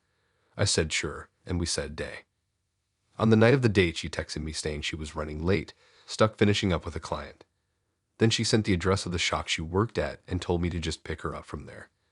I looked it up, some fancy bridal boutique on the high street, the kind of place that looked way out of my price range. When I pulled up, the street was quiet except for a few cars and people walking by. The boutique was still lit up, even though most of the shops around it were closed. Through the big glass window, I could see rows of white dresses hanging perfectly on racks. Everything about the place looked expensive. I texted her that I was outside, and she said she'd be out in a second. About a minute later, the door opened, and there she was, wearing a full wedding dress. Not a casual one, either. This thing looked like it belonged on a magazine cover. Long train, lace sleeves, the works. My first thought was that she was helping a customer and maybe testing the fit or something. She waved at me, grinning like nothing about it was weird, and came running over, holding the dress up so she wouldn't trip. She opened the passenger door, climbed in, and laughed, saying something about having to rush straight from work. She said they were filming some promo for the store and she hadn't had time to change. I kind of believed it. It wasn't like I knew anything about the fashion world, and she sounded convincing. Still, I couldn't stop staring. People walking past were giving us looks, probably thinking we just eloped or something. We started driving toward the restaurant she picked out. She was full of energy, talking fast about random things, music, travel, wedding disasters she'd seen at work. I noticed she kept glancing in the side mirror every few minutes, like she was checking if someone was behind us. I asked if everything was okay, and she said it was just habit, that her boss was crazy about closing time and always chased her out for leaving late. I laughed it off, but her tone didn't match her face. Her hands were trembling slightly as she smoothed out the dress. I figured she was just nervous. I mean, wearing a wedding dress on a first date would make anyone feel weird. We hadn't even been driving 10 minutes when blue lights suddenly flashed in the rearview mirror. I thought maybe I'd missed a speed sign or something. I slowed down, pulled to the side, and two police cars stopped behind us. I could feel my heart start to race. She went completely silent. Her face dropped, all the energy gone.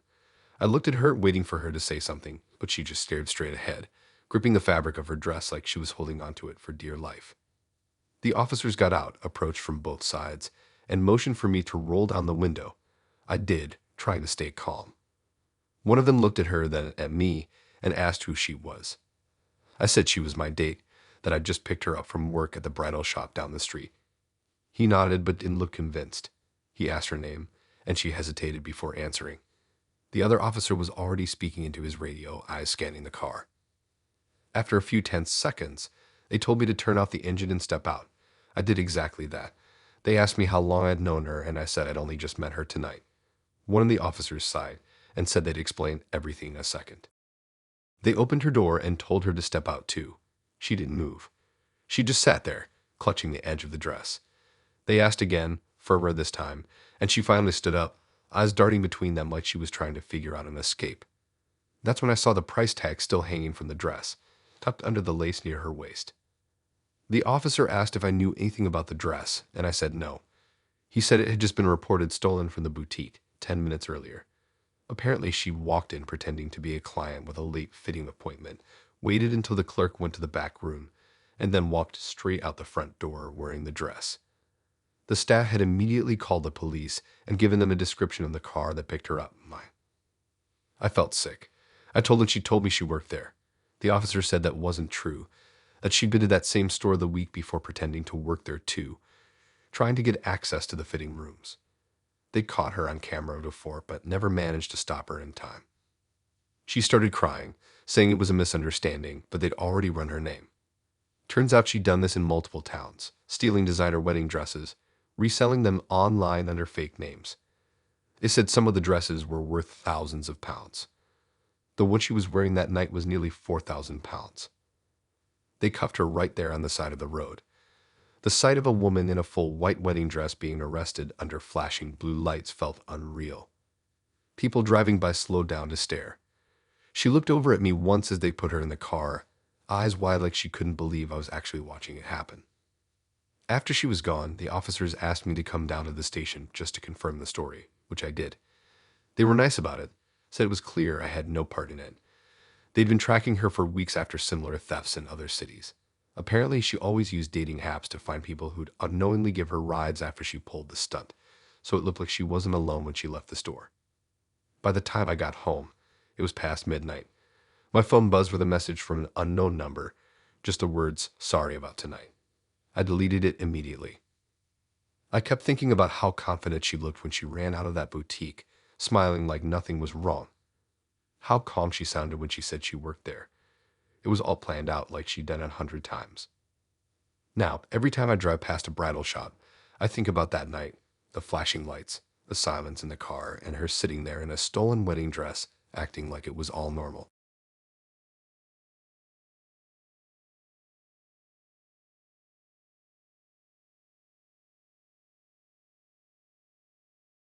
I matched with him on a random Wednesday night. His profile wasn't the usual nonsense of gym selfies or bad mirror pictures. He looked normal, brown hair, tidy clothes, smiling in front of what looked like a community center. His bio said, volunteer coordinator for a small local charity, helping people help each other. It sounded genuine. He didn't flirt much when we started chatting. Instead, he talked about how rewarding it was to give back and how most people didn't realize how easy it was to make a difference.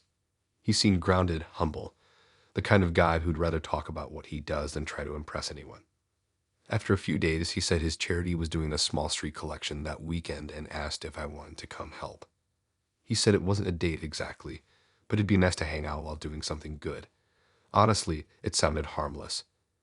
He said they collected for families struggling with rent and food costs, and that the donations went straight to a community fund. Saturday came around and I met him in town near the high street. He was already there, standing by a small folding table with bright yellow buckets stacked on top. The table had a banner draped over it that said Community Hearts Relief with a simple heart logo printed across it. It looked legit. He handed me one of the buckets and a laminated badge with my first name written on it. He even had a clipboard full of donation sheets with names and amounts. He was charming in person, talkative, energetic, and weirdly passionate about what he was doing. He told me to stand near one of the smaller shops down the road while he covered the main walkway. I didn't question it. People were actually dropping coins into the bucket, smiling, saying things like, "Keep up the good work." I felt awkward at first, but after an hour, it started to feel normal. Every now and then he'd walk over to check how I was doing, take a photo for the charities page, and move some of the notes and coins from my bucket into his. He said it was to keep things balanced. I noticed he was good at talking to people, confident, friendly, convincing. A few even handed him 20-pound notes. He had that kind of face that made people trust him instantly. We stopped for a break around noon. He bought us sandwiches and drinks from a corner shop, using cash from his own pocket, or at least I thought it was. He talked about wanting to expand his charity and how frustrating it was not getting enough media attention. Then he pulled out his phone and showed me pictures of past events, people smiling beside the same yellow buckets. It looked real enough. When we went back out, he gave me a different spot outside a grocery store near the bus stop. That's when things started to feel off. A man walked out of the store and stopped in front of me. He looked at the bucket, then at the badge on my jacket, and asked which charity I worked for. I told him Community Hearts Relief, and he frowned. He said he'd never heard of it, and he owned one of the nearby businesses that usually partnered with local charities. He didn't look angry, just confused. Before I could say anything else, the man said something about calling his friend who handled donations for the council. I texted the guy from Tinder to let him know, but he just replied, "Don't worry, people always get nosy." A few minutes later, I saw him walking fast toward me, smile gone. He told me to pack up and said something about relocating because permits can get complicated.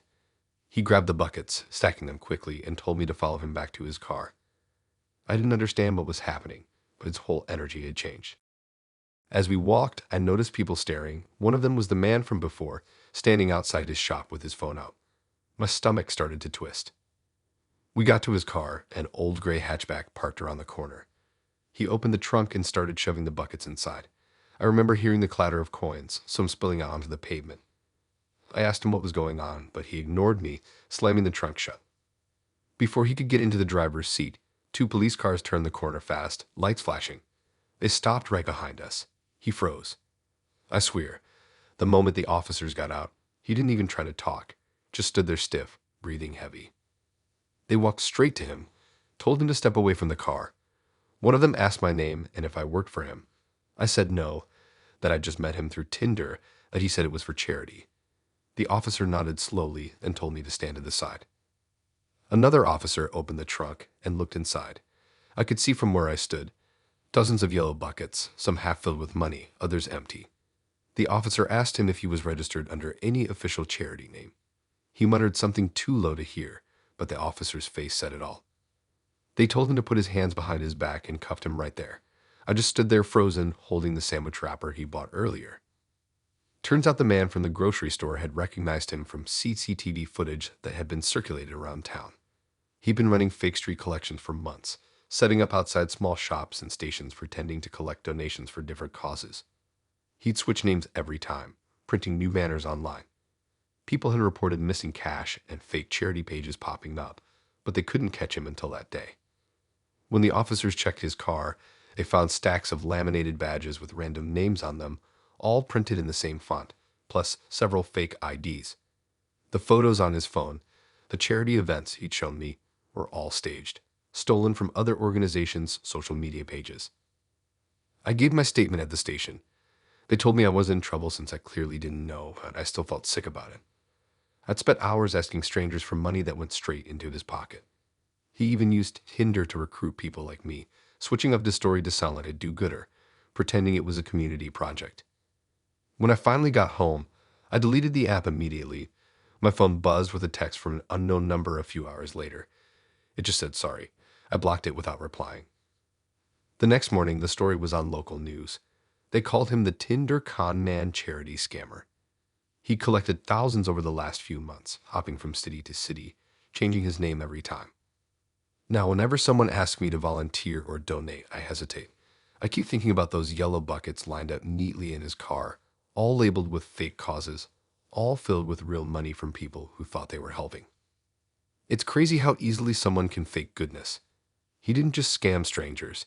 He built an entire persona around being kind, generous, and caring. He made it look real enough for me to believe it. Every time I walk past a street collector now, I still glance at the bucket first, making sure it has the right logo, the right permit tag, because I've seen what it looks like when it doesn't.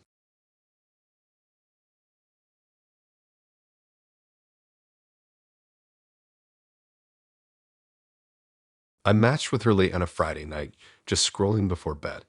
She looked different from most girls on there. Short hair, relaxed smile, a bit artsy, but not trying too hard. Her bio said she just moved into her own apartment and was still decorating it with too many plants. It sounded normal, honest even. She messaged first, said she liked that I seemed locky. We talked for a while about random stuff. Music, bad movies, how annoying it was trying to find a decent flat. She said she was renting a small one-bedroom near the park and that it still didn't feel like home. It wasn't deep conversation, but it was easy. She was chill, funny, and didn't drag things out too long before asking if I wanted to hang out that weekend. She suggested we meet for coffee, and if things went well, we could go back to hers to watch something. It felt casual enough, I said sure. When we met, she looked exactly like her pictures. Same jacket, same messy hair. She was confident, not shy, and had this habit of looking around a lot, but she was always checking her surroundings. I figured maybe she was just anxious. After coffee, she said her place was only a few streets away and asked if I wanted to come see it. She said she just got new furniture and wanted an excuse to show it off. The way she said it made it sound harmless. I agreed. We walked about 10 minutes down quiet residential streets until she stopped in front of this nice building. Not fancy, but clearly well kept. She pulled out her phone, tapped something, and then punched a code into a small keypad next to the main door. The door clicked open. She grinned at me and said she loved that the place had keyless entry. I didn't think anything of it. Inside, the hall smelled faintly of cleaning products, the kind you get in hotels. She led me up to the third floor, chatting the whole way about how she was still figuring out what to put on the walls. When we got to the door, she pulled out her phone again, scrolled for a second, then typed another code into a small box beside the door handle. It beeped, and the lock opened. The apartment was small but neat. Light wood floors, white walls, plants on the counter, a big sofa. Everything looked new, like straight out of an IKEA catalog. It didn't feel lived in yet. She said she just moved in 2 weeks ago, which made sense. We sat on the couch and talked some more. She offered me a drink, grabbed a couple cans from the fridge, and made a joke about how it was the most adult thing she'd done since moving out. She was relaxed, funny, totally normal. Then I started noticing little things. There weren't any personal items. No mail, no photos, no toiletries visible in the bathroom. The drawers in the living room were empty except for one random charger. I figured maybe she was just still unpacking. But the fridge was practically empty too. One bottle of water, a small pack of cheese, and those 2 cans we were drinking. At one point, she went into the bedroom to grab her phone charger. I took a second to glance around the room. Everything was spotless, like it had been cleaned right before we got there. The bed was made perfectly, and even the towels in the bathroom were folded the same way. She came back, sat down, and started scrolling through her phone. I asked her if she liked the neighborhood. She said it was quiet, perfect for working from home, then paused mid-sentence and asked if I heard something. There was a noise, keys rattling at the door. She froze. Then, without even thinking, she grabbed her phone and whispered something like, "Don't say anything." The door opened. A man stepped in, holding a bag of groceries. He stopped dead when he saw us sitting there. He wasn't angry right away, just confused. He asked who we were, but before I could even speak, she stood up and said she had to go. She rushed past him toward the door, mumbling something under her breath, and bolted down the hallway. The guy looked at me like I was insane. I stammered out that I thought it was her apartment, that I didn't know what was going on. He didn't believe me at first, and honestly, I don't blame him. He said the place was an Airbnb he'd been renting out while traveling. He'd come home early because a neighbor called saying lights had been on for days. I was trying to explain when two police officers showed up at the door. Apparently, he'd called them before coming up because he suspected someone had broken in. I told him everything, how we'd met, how she said it was her apartment, how she'd used her phone to unlock the door. They asked me to wait outside while they checked the building. 10 minutes later, one of them came back and said they knew who she was. Turns out she'd been doing this for months. She wasn't renting anywhere. She was breaking into random short-term rentals using stolen access codes. She'd gotten hold of them through hacked Airbnb messages and leaked listings. She'd pick empty apartments, move in for a few days, and act like she lived there. Sometimes she'd even meet people online and bring them back to make it seem normal, just like she did with me. She'd never stay in one place long enough for anyone to catch her. But a few hosts had started noticing small things, missing items, used toiletries, furniture rearranged, and had started reporting it. The police had been trying to track her movements for weeks. The crazy part was that she used dating apps to make it look less suspicious. If a neighbor or security guard saw her bringing someone up, they'd assume she lived there.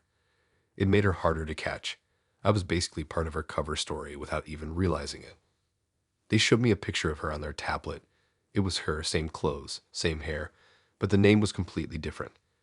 She'd been using at least 4 fake profiles on dating apps under different names. I spent hours at the station giving a statement.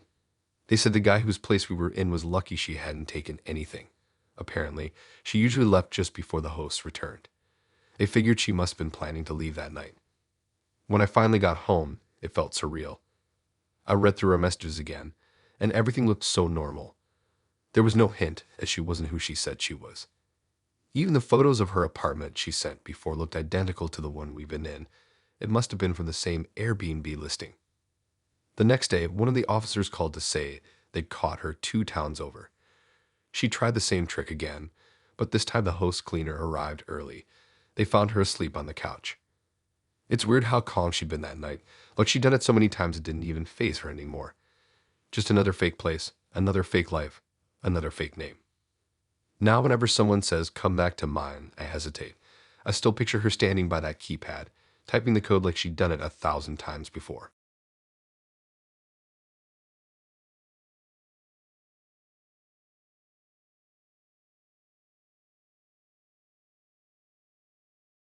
I met him on a Wednesday night when I couldn't sleep. His profile was simple, just a few pictures, one with him hiking, another by a lake, and one of him holding a picnic basket with the caption, "I make great sandwiches." It felt genuine. He didn't seem like the kind of guy trying too hard. His bio said he worked with wildlife and liked quiet places over bars. We started talking about how overrated city dates were and how peaceful outdoor ones sounded. He said he knew a perfect picnic spot by the woods, a small meadow near a stream where no one really went. The way he described it made it sound idyllic, calm, open, surrounded by trees. He said he'd bring food and that I just needed to show up. It didn't sound too weird at the time. He came across as calm, soft-spoken, and polite. The kind of guy who said, "You'll love it out there," instead of "trust me." So I agreed. We met on a Saturday afternoon. He picked me up outside a small cafe, driving an old blue car with the windows down and then a cooler in the back seat. He was taller than I expected, quiet but friendly, and he looked exactly like his pictures. We drove for about 20 minutes out of town, past a few fields, and down a narrow road that opened up near some woods. It was the kind of place you'd never find unless someone showed you. There was a dirt path leading to a grassy clearing by a small stream, with birds and the faint hum of insects. It really did look peaceful. He laid out a blanket, unpacked sandwiches, and handed me one. The conversation was easy. He talked about growing up nearby and how he used to fish in that stream with his grandfather. He kept smiling, not in a creepy way, just relaxed. Every now and then, he'd stop talking and look around like he was checking the area. I figured he just liked the quiet. About half an hour in, I noticed something weird. He had brought 2 bottles of juice, both opened, one half empty. When I asked which was mine, he hesitated, then handed me the one with more in it. It wasn't alarming exactly, but I remember thinking it was odd. Still, I drank it. We ate and talked some more, and at one point, I leaned back on my hands to adjust the blanket. That's when I felt something hard under it. At first, I thought it was a rock or a stick. I moved the fabric a bit, trying to flatten it, but my fingers brushed against something metallic. I looked down, pulled the edge of the blanket aside, and froze. There was a knife, a large kitchen knife. The blade had dried blood on it, smeared and dark. I pulled my hand back instantly. My chest tightened so fast I couldn't breathe for a second. He noticed right away. His expression changed from calm to blank, like his mind had shut off for a split second. Then he smiled again, the same calm one as before, but it didn't look real anymore. He said something about it being from a camping trip, that he must have left it in his bag and it fell out. The way he said it didn't sound right. There was no panic, no embarrassment, just a flat, steady voice. I didn't respond. My body was stiff, my heart pounding so hard I thought he could hear it. Then faintly, I heard something in the distance. Sirens. They weren't close yet, but they were getting louder. I glanced at him, and that's when I saw his whole body tense. He looked toward the road, then back at me. The calmness was gone now. He muttered something under his breath and stood up fast. He started packing the food, stuffing everything into the cooler without looking at me. The knife was still half under the blanket. I didn't move. He told me to get up, said we needed to go because this place gets random patrols sometimes. His voice was rushed now, anxious but trying to sound casual. The sirens got louder, and I could see flashing lights flickering faintly through the trees at the top of the hill. That's when I stood up and backed away from the blanket. He turned to grab it but froze when he saw the lights too. Then it happened fast. 2 police cars pulled up at the top of the trail. Officers got out and shouted something, but he didn't listen. He took a few steps back, looked at me once, and bolted toward the stream. They caught him within seconds. 2 officers tackled him down before he even made it past the bank. One of them shouted for backup while the others restrained him. He kept yelling that he didn't do anything, that he was just there for a picnic. I stood there frozen, watching the scene play out. One officer came over and asked if I was with him. I could barely answer. He told me to stay where I was and started looking around the area. When they lifted the blanket, I saw it again, the knife glinting in the sunlight. They put gloves on and picked it up carefully, talking quietly into their radios. One of them looked at me and asked if I'd touched it. I said yes, by accident. They nodded but didn't say much else. After a few minutes, they took him up to the cars. He was still shouting about it being a mistake, that he didn't know anything about a knife. The officers didn't respond. One of them told me to wait until they finished checking the scene. Later, when they finally explained, it made my stomach twist. Apparently, there had been an assault the night before in a bar near town. A man had been stabbed and left behind a few blocks away. Witnesses described someone matching his description running off into the woods. They tracked his car to the area using nearby cameras. He dumped the weapon somewhere, but they hadn't found it yet until that picnic. He brought me there because he thought it was the last place anyone would look. The blanket was laid out right on top of where he'd hidden it. When I read back through our messages later, little details started clicking. He'd been oddly specific about the time and location. He'd said things like, "I know a spot where no one ever goes, and it's quiet enough to hear your own heartbeat." It all sounded poetic before, but after that day, it just felt calculated. The police told me later that he'd been on probation for another assault case 2 years earlier. He used a different name on Tinder, one that wasn't tied to his record. The only reason they found him was because the same car had been caught on camera near both the bar and the picnic site. When they searched his place, they found a backpack full of random clothes and a map with circles marked around isolated areas. I don't know why he picked me. Maybe because I seemed like someone who'd say yes to a picnic, someone easy to blend into a story if things went wrong. It's strange thinking back to that day, the way the sun looked so normal, how calm he seemed spreading that blanket out, how close I came to sitting right on top of the knife. Now, whenever someone mentions outdoor dates, I just laugh it off. People think it's because I hate bugs, but it's not. It's because every time I picture a picnic, all I can see is that red stain on the blade and the flashing lights through the trees.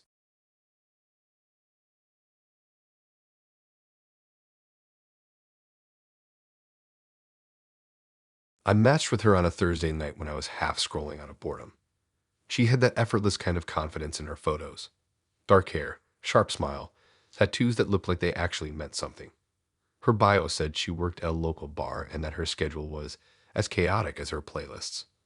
She joked about always smelling like rum and lemons. I thought it was funny. She messaged me first, saying I looked familiar. I didn't recognize her, but she said she worked at the Velvet Tap, a small bar near the train station. I'd been there a few times with friends, so it made sense. We started talking about music, bad customers, and late-night food spots. She said she worked behind the bar most nights, and that after closing, she usually hung around with friends when the place was empty. By Saturday, she invited me to meet her there after hours. She said they were doing a staff hangout. Nothing fancy, just drinks and music with the lights low. She said it was better than a normal date because I could see what her world was like. When I got there, it was around midnight. The lights were dim except for the glow from the bar shelves. The front door was locked, so I texted her, and she came out through the side alley door wearing an oversized hoodie with the bar's name on it. She smiled, said she'd already finished closing up, and told me to come in. Inside, the place looked different without customers. Chairs were stacked on tables, the floor half cleaned, the smell of sanitizer mixed with stale beer. She walked behind the bar, grabbed 2 bottles, and poured drinks into plastic cups. It felt casual, comfortable even. She told me to sit wherever I wanted. There was music playing low from her phone. She said the others might show up later, but that we had the place to ourselves for now. I believed her. She moved around like she owned the place, grabbing glasses, adjusting lights, opening the fridge like she'd done it 1,000 times. We talked for a while, sitting at the bar, her legs crossed on the counter stool. She asked about my job, my hobbies, the usual stuff. She told me working nights made her feel invisible sometimes, that most people only saw bartenders when they wanted something. There was something easy about the way she spoke, like she'd had that conversation before, but still meant every word. About an hour later, I heard something behind the bar, a faint clatter, like something metallic dropping. She brushed it off, said it was probably one of the shelves settling. Then she excused herself and walked toward the back hallway, saying she needed to check the office. I stayed where I was scrolling on my phone, but I could hear voices coming from the back. Not hers, other people. At first it sounded like laughing, then it got quieter. I figured the other staff she mentioned had arrived. After a few minutes, she came back out, acting normal again. She asked if I wanted another drink, then suggested we go to the back room since it was cozier. Something about her tone had changed, still friendly, but more cautious. The hallway behind the bar was dim and narrow, leading to a small door with a keypad lock. She punched in a code and opened it. Inside was a surprisingly big room. No windows, just low lights and a long table in the middle. On the table were stacks of playing cards, chips, and a few empty bottles. A group of 4 people sat around it, mid-game. They looked up when we walked in. She told them I was cool and that I was just hanging out. They barely nodded before going back to their cards. One of them, a tall guy with a shaved head, slid a pile of cash toward the center of the table. The others followed, dealing cards again like nothing happened. It felt strange instantly. None of them looked like bar staff. They were older, rougher around the edges. The air smelled thick like smoke and whiskey. She leaned in and whispered that they were regulars who liked to stay late, that it was just a harmless side thing the bar did to make extra money. Something about it didn't sit right. The chips weren't the kind you find in a bar game. They looked custom, old, worn down like they'd been used for years, and the cash on the table wasn't small bills. I tried to keep my cool, but the energy in that room was heavy. The tall guy looked at me once, slow and deliberate, before focusing back on his cards. She poured herself another drink and stood behind him, watching the game like she was part of it. Then the sound hit. It started faint, car doors slamming outside. Then louder, boots on pavement. Someone knocked on the front door of the bar, hard. The tall guy froze mid-card, looked at her, and hissed something under his breath. She went pale. He barked at the others to grab the cash. In seconds, the whole table scattered. Someone dumped cards into a bag, another stuffed bills into a jacket pocket. One of them ran toward the back exit. I just stood there, completely lost. She grabbed my arm, whispering that we had to go, but before we moved, the front door burst open. Police flooded in, shouting commands. The hallway filled with noise, boots stomping, radios crackling, glass breaking somewhere. An officer pointed a flashlight toward us, yelling for us to stop. The others didn't. The tall guy tried to push past, and they tackled him instantly. The rest froze. She dropped the drink she was holding and backed up toward me, hands shaking. They cuffed everyone one by one, including her. When one officer asked who worked there, she didn't answer. The look on his face said everything he already knew. One officer pulled me aside, checked my ID, and asked how I knew her. I told him she said she worked here. He sighed and said she didn't. Turns out the actual staff had left hours earlier. The bar owner had locked up properly, but she managed to get in using an old backdoor key that hadn't been deactivated yet. She'd been running illegal card games in that room for months, using the place after hours. The regulars thought she was part of the management because she always acted like she was. The owner had suspected something but didn't have proof until that night when the police raided after getting a tip. I spent most of the night giving a statement. The officer said I was lucky, that people who stumbled into these games usually got caught in the middle when things went wrong. She was arrested for breaking and entering, fraud, and illegal gambling operations. The tall guy had other charges, apparently linked to more serious stuff. When I finally got home, I checked her Tinder profile. It was gone. Just like that. No trace, no messages, nothing. It was like she never existed. Now, every time I walk past that bar, I still think about how normal she seemed. How confident she was opening that door like she owned the place. It's weird how someone can lie so easily and make you believe every word, even when the truth is right in front of you.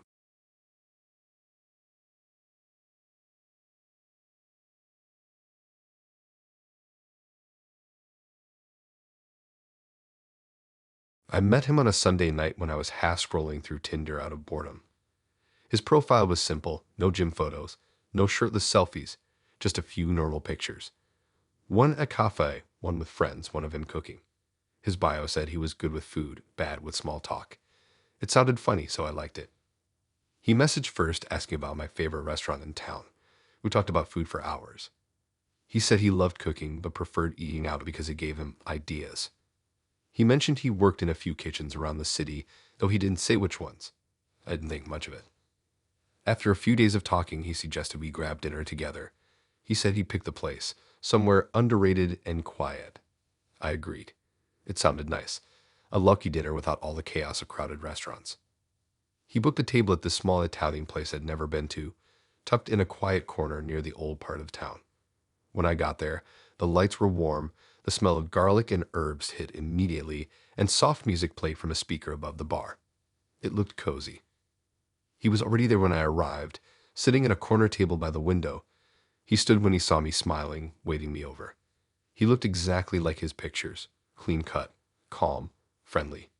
He even pulled out the chair for me, which felt old-fashioned but kind. We started talking, and everything seemed normal. He told me he'd been working part-time in a catering place but wanted to start something of his own one day. He spoke with his quiet confidence, like someone who had plans but didn't brag about them. He laughed easily, asked questions, actually listened. It didn't feel awkward at all. The food came, and it was good. Pasta, bread, wine.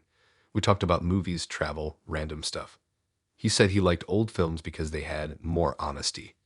He talked like someone who thought about things too much, but in an interesting way. About halfway through dinner, he excused himself to use the bathroom. I told him no problem and then watched him walk toward the back near the kitchen. It was around 8:30, the restaurant half full, the staff moving quietly between tables. I scrolled through my phone for a bit, expecting him to come back in a minute.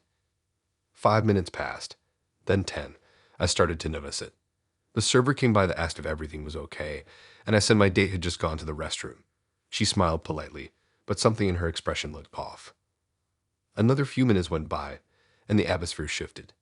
The manager came out from behind the counter, whispering something to one of the waiters. Then I saw a kitchen door swing open slightly before closing again fast. There was a commotion somewhere in the back, muffled voices. I thought maybe someone got sick or dropped something heavy. But then the front door opened suddenly, and 2 police officers stepped in. Everything in the restaurant went silent. The officers went straight toward the counter, showing their badges. The manager's face went pale. One of the servers pointed toward the back hallway, the same one he'd gone down. Within seconds, one officer headed that way while the other stayed near the door, hand resting on his belt. The manager turned the tables and told everyone to stay seated. My stomach dropped. I felt my hands go cold. It all happened fast after that. The officer from the back came out dragging someone by the arm. It was him. His jacket was half open, his face flushed, eyes darting everywhere. The officer shouted something about dropping the bag. He didn't resist, just kept repeating that it was a misunderstanding. The entire place froze. I watched as they pulled the black backpack off him and set it on the ground. The manager looked furious and confused at the same time. The police opened the bag. Inside was what looked like a gun, but it was fake, one of those realistic airsoft ones with the orange tip scratched off. There were also zip ties, a mask, and a small folded note that said, "Hand over cash fast." I couldn't even breathe. One officer read the note aloud to confirm it, then cuffed him right there in front of everyone. He didn't say a word. After they took him outside, the restaurant buzzed with whispers. The manager came over to my table, still shaking his head. He said the guy had gone into the kitchen pretending to look for the restroom, then pulled the fake gun on one of the staff and demanded cash. The kitchen crew panicked. One ran out the back and called the police from an alley. They were nearby and showed up within minutes. Apparently, it wasn't the first time. They'd been tracking someone hitting small restaurants late at night using the same method: walk in as a customer, wait until things slowed down, and slip into the back pretending to be a guest before pulling the fake gun. They'd been careful before, but this time he got caught mid-act. The thing that stuck with me was how calm he'd been during dinner.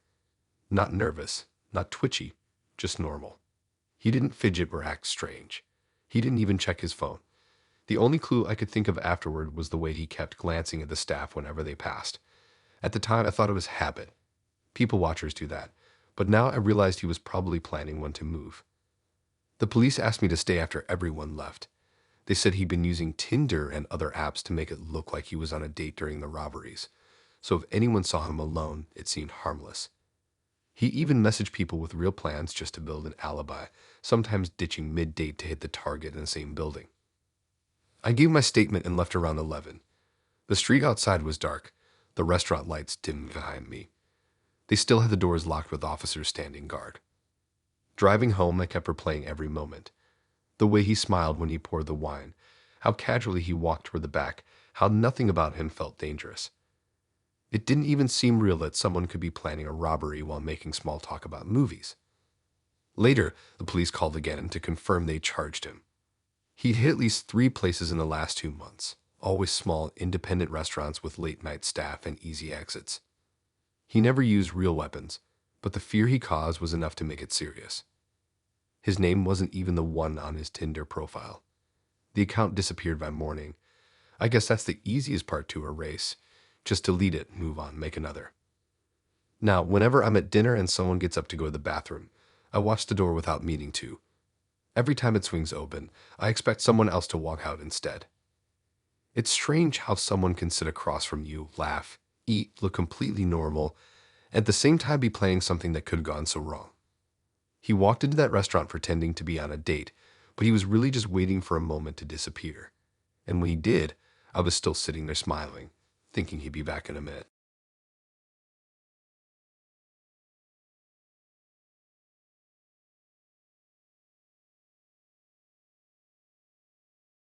I met her on a random Thursday night when I was scrolling through Tinder without much thought.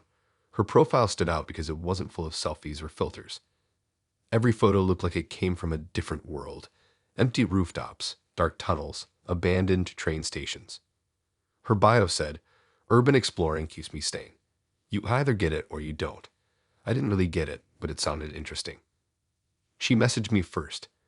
She asked if I'd ever been inside a place that wasn't meant to be entered. It was such a weird opener that I actually laughed. We talked for hours after that. She told me she explored old buildings for fun, factories, malls, anything that looked forgotten. She said it felt like seeing the world's secrets before they vanished. I was skeptical, but she had this way of describing things that made them sound cinematic, like every adventure was a movie scene. By the weekend, she asked if I wanted to come with her on a night explore. She said there was an old shopping mall about 30 minutes from town, closed down for years. She'd been there a few times, but said it was safer with 2 people. She made it sound harmless, just sneaking in, taking pictures, walking around. I agreed because honestly, it sounded like something different, and she seemed confident enough to know what she was doing. We met that Saturday night near a gas station by the highway. She pulled up in an old hatchback covered in stickers and parked next to me. In person, she looked exactly like her pictures, tough, calm, eyes sharp even when she smiled. She handed me a small flashlight and said we had to be quiet once we got close. The mall was huge, just a dark outline against the sky. Faded letters on the front read Eastgate Plaza, half the sign missing. The parking lot was cracked and full of weeds. She led me around the side, where a section of fencing was cut open. She slipped through first, motioned for me to follow, and we made our way to a door that looked like it had been pried open before. Inside, it was colder than I expected. Dust everywhere, faint smell of mold. The light from her torch hit peeling posters and shattered tiles. Everything echoed. The place was a time capsule, store signs still hanging, mannequins half-dressed, food court tables scattered with old cups. It was creepy but fascinating. She seemed completely at home. She moved quickly, like she knew exactly where she was going. Every few minutes, she'd stop, take a picture, then keep walking. I followed, trying not to trip over broken glass or wires. We reached the main atrium, and she told me to turn my light off for a second. The moonlight came through the glass ceiling, making the whole place glow faintly blue. It was beautiful and eerie at the same time. She smiled like it was her favorite view in the world. We sat near an empty fountain, talking quietly. She told me she used to sneak into places like this as a kid, that it made her feel free. She said people wasted so much time trying to be part of the world when they could just explore the parts everyone forgot. After a while, she said she wanted to show me something. She got up, told me to follow her down a hallway behind one of the old clothing stores. The corridor was narrower and darker. She pushed open a metal door that led to a storage area. The smell hit first, musty, like old fabric and damp air. My flashlight beam caught boxes stacked in a corner, covered with dust. She walked over and crouched down, brushing some of it off. That's when I noticed the boxes weren't empty. Inside were small black cases, some open, some closed. She looked at me, almost like she wanted to see if I'd ask. I did. She said they were just things she found. I looked closer and realized what they were: jewelry boxes. Necklaces, rings, watches, all tangled together inside. I asked her where they came from. She didn't answer. She just smiled slightly and said she liked finding lost things. But none of this looked lost. Some of the boxes still had store tags on them, from places that clearly weren't cheap. I felt uneasy, but didn't want to make it obvious. I told her it was getting late and maybe we should head back. She didn't argue, just nodded and said she wanted to take one last picture by the entrance. As we started walking back, I noticed she kept checking her phone. Her confidence from earlier seemed to fade. I asked if something was wrong, and she said she just heard something. I brushed it off, thinking maybe it was nerves. Then, in the distance, I heard it too, echoing footsteps. Heavy ones. And then voices. Not hers, not mine. She froze, eyes wide, then grabbed my arm and whispered for me to run. Before I could ask why, flashlight beams cut through the dark from the main hall. I saw police uniforms and heard one of them shout. She bolted, straight into the side corridor. I didn't even have time to react before 2 officers ran past me, chasing her. I yelled that I didn't know what was going on, but they told me to stay where I was. I heard her footsteps fading deeper into the mall, then a loud crash. It sounded like something heavy falling. The officers disappeared into the dark after her. I just stood there, heart pounding. Another officer came up behind me, told me to keep my hands visible, asked what I was doing there. I told him I was with a girl from Tinder who said she liked urban exploring. He exchanged a look with the other cop like he'd heard that before. They led me outside while more cars pulled up, lights flashing against the cracked parking lot. I sat on the curb while they questioned me. Turns out they'd been tracking reports of stolen jewelry from multiple stores in nearby towns. Security footage from one break-in showed a woman matching her description leaving in a car with the same license plate as hers. She'd been using abandoned places, warehouses, storage units, and that mall to hide stolen jewelry until she could sell it. The police had followed her digital trail to the spot that night after catching her trying to pawn a piece online. They didn't find her right away. She'd slipped into one of the service tunnels and vanished before they could catch her. But when they searched the mall, they found dozens of hidden boxes like the ones I saw, each filled with stolen goods. I left around 3 a.m. after they cleared me. I never heard from her again. Her profile disappeared, her messages gone. The police called me a few days later to say she'd been caught trying to sneak into another abandoned building 2 towns over. She'd been doing this for almost a year, using dating apps to find people to go exploring with so she'd look less suspicious if someone saw her around. Her partners were just alibis. Now, whenever someone mentions exploring or abandoned places, I can't even pretend to laugh about it. I just picture her in that mall, smiling under the blue light, surrounded by stolen jewelry, like she belonged in those forgotten places more than anywhere else.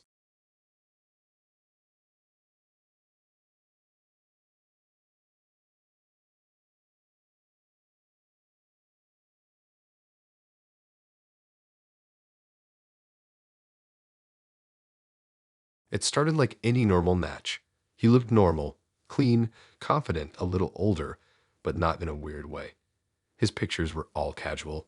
One at coffee shop, one holding a dog, another standing by a car that looked expensive but not flashy. His bio just said he liked good food, quiet drives, and meeting people who actually text back. It was plain, but it made him seem normal, and that's what I liked about it. He was easy to talk to.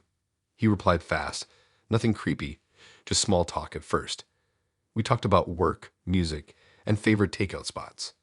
He said he lived just outside the city and liked to go for long drives to clear his head. He seemed chill, not pushy, not weird. After a few days, he asked if I wanted to grab dinner somewhere quiet. I said sure. He offered to pick me up, said it would be easier since the restaurant he had in mind was kind of far. I hesitated at first, but he kept it polite. He said if I wasn't comfortable, he could send his location or I could share mine with a friend. He sounded thoughtful, and I didn't get any bad vibes, so I agreed. He pulled up right on time in a silver car that looked spotless.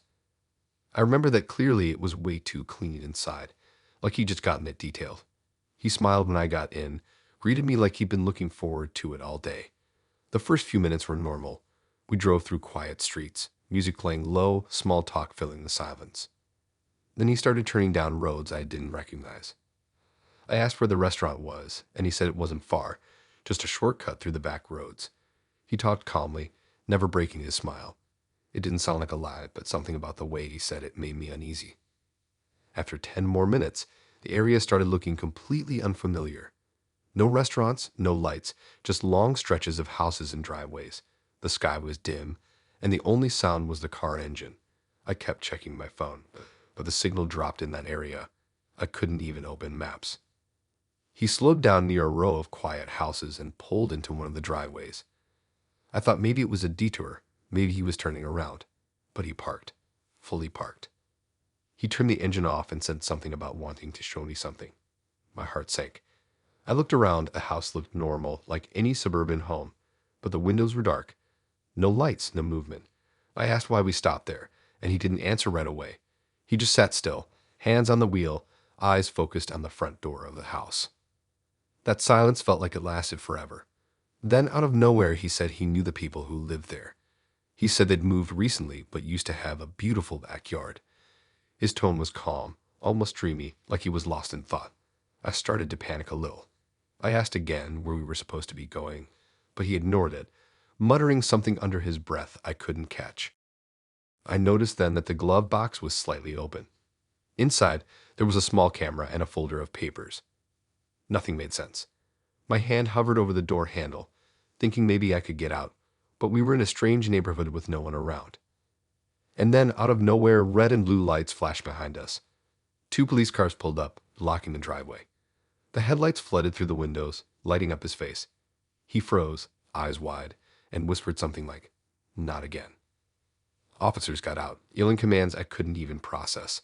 I just sat there, shaking. They told me to get out of the car slowly. I did. My hands were trembling so bad I almost dropped my phone. They pulled him out too, but he didn't resist. He just kept his head down, saying he didn't do anything wrong. Once things calmed, one of the officers pulled me aside. He asked how I knew him. I told him we matched online, that this was our first time meeting. The officer sighed, looked back at the guy being cuffed, and said I was lucky. Turns out, that wasn't his house. It wasn't even close to where he said he lived. He'd been using random home addresses around the city to stalk women he met online. He'd match with someone, pick them up, drive them to one of these houses, and park outside pretending he used to live there or knew the owners. But behind the scenes, he'd been breaking into some of those homes during other dates, waiting until he knew the owners weren't around. The police had been tracking him for weeks. He'd been caught on multiple doorbell cameras sitting in driveways, sometimes at night, sometimes early in the morning. He never actually went inside when he had someone in the car, but every address he parked at was linked to a different report: burglary, stalking, trespassing.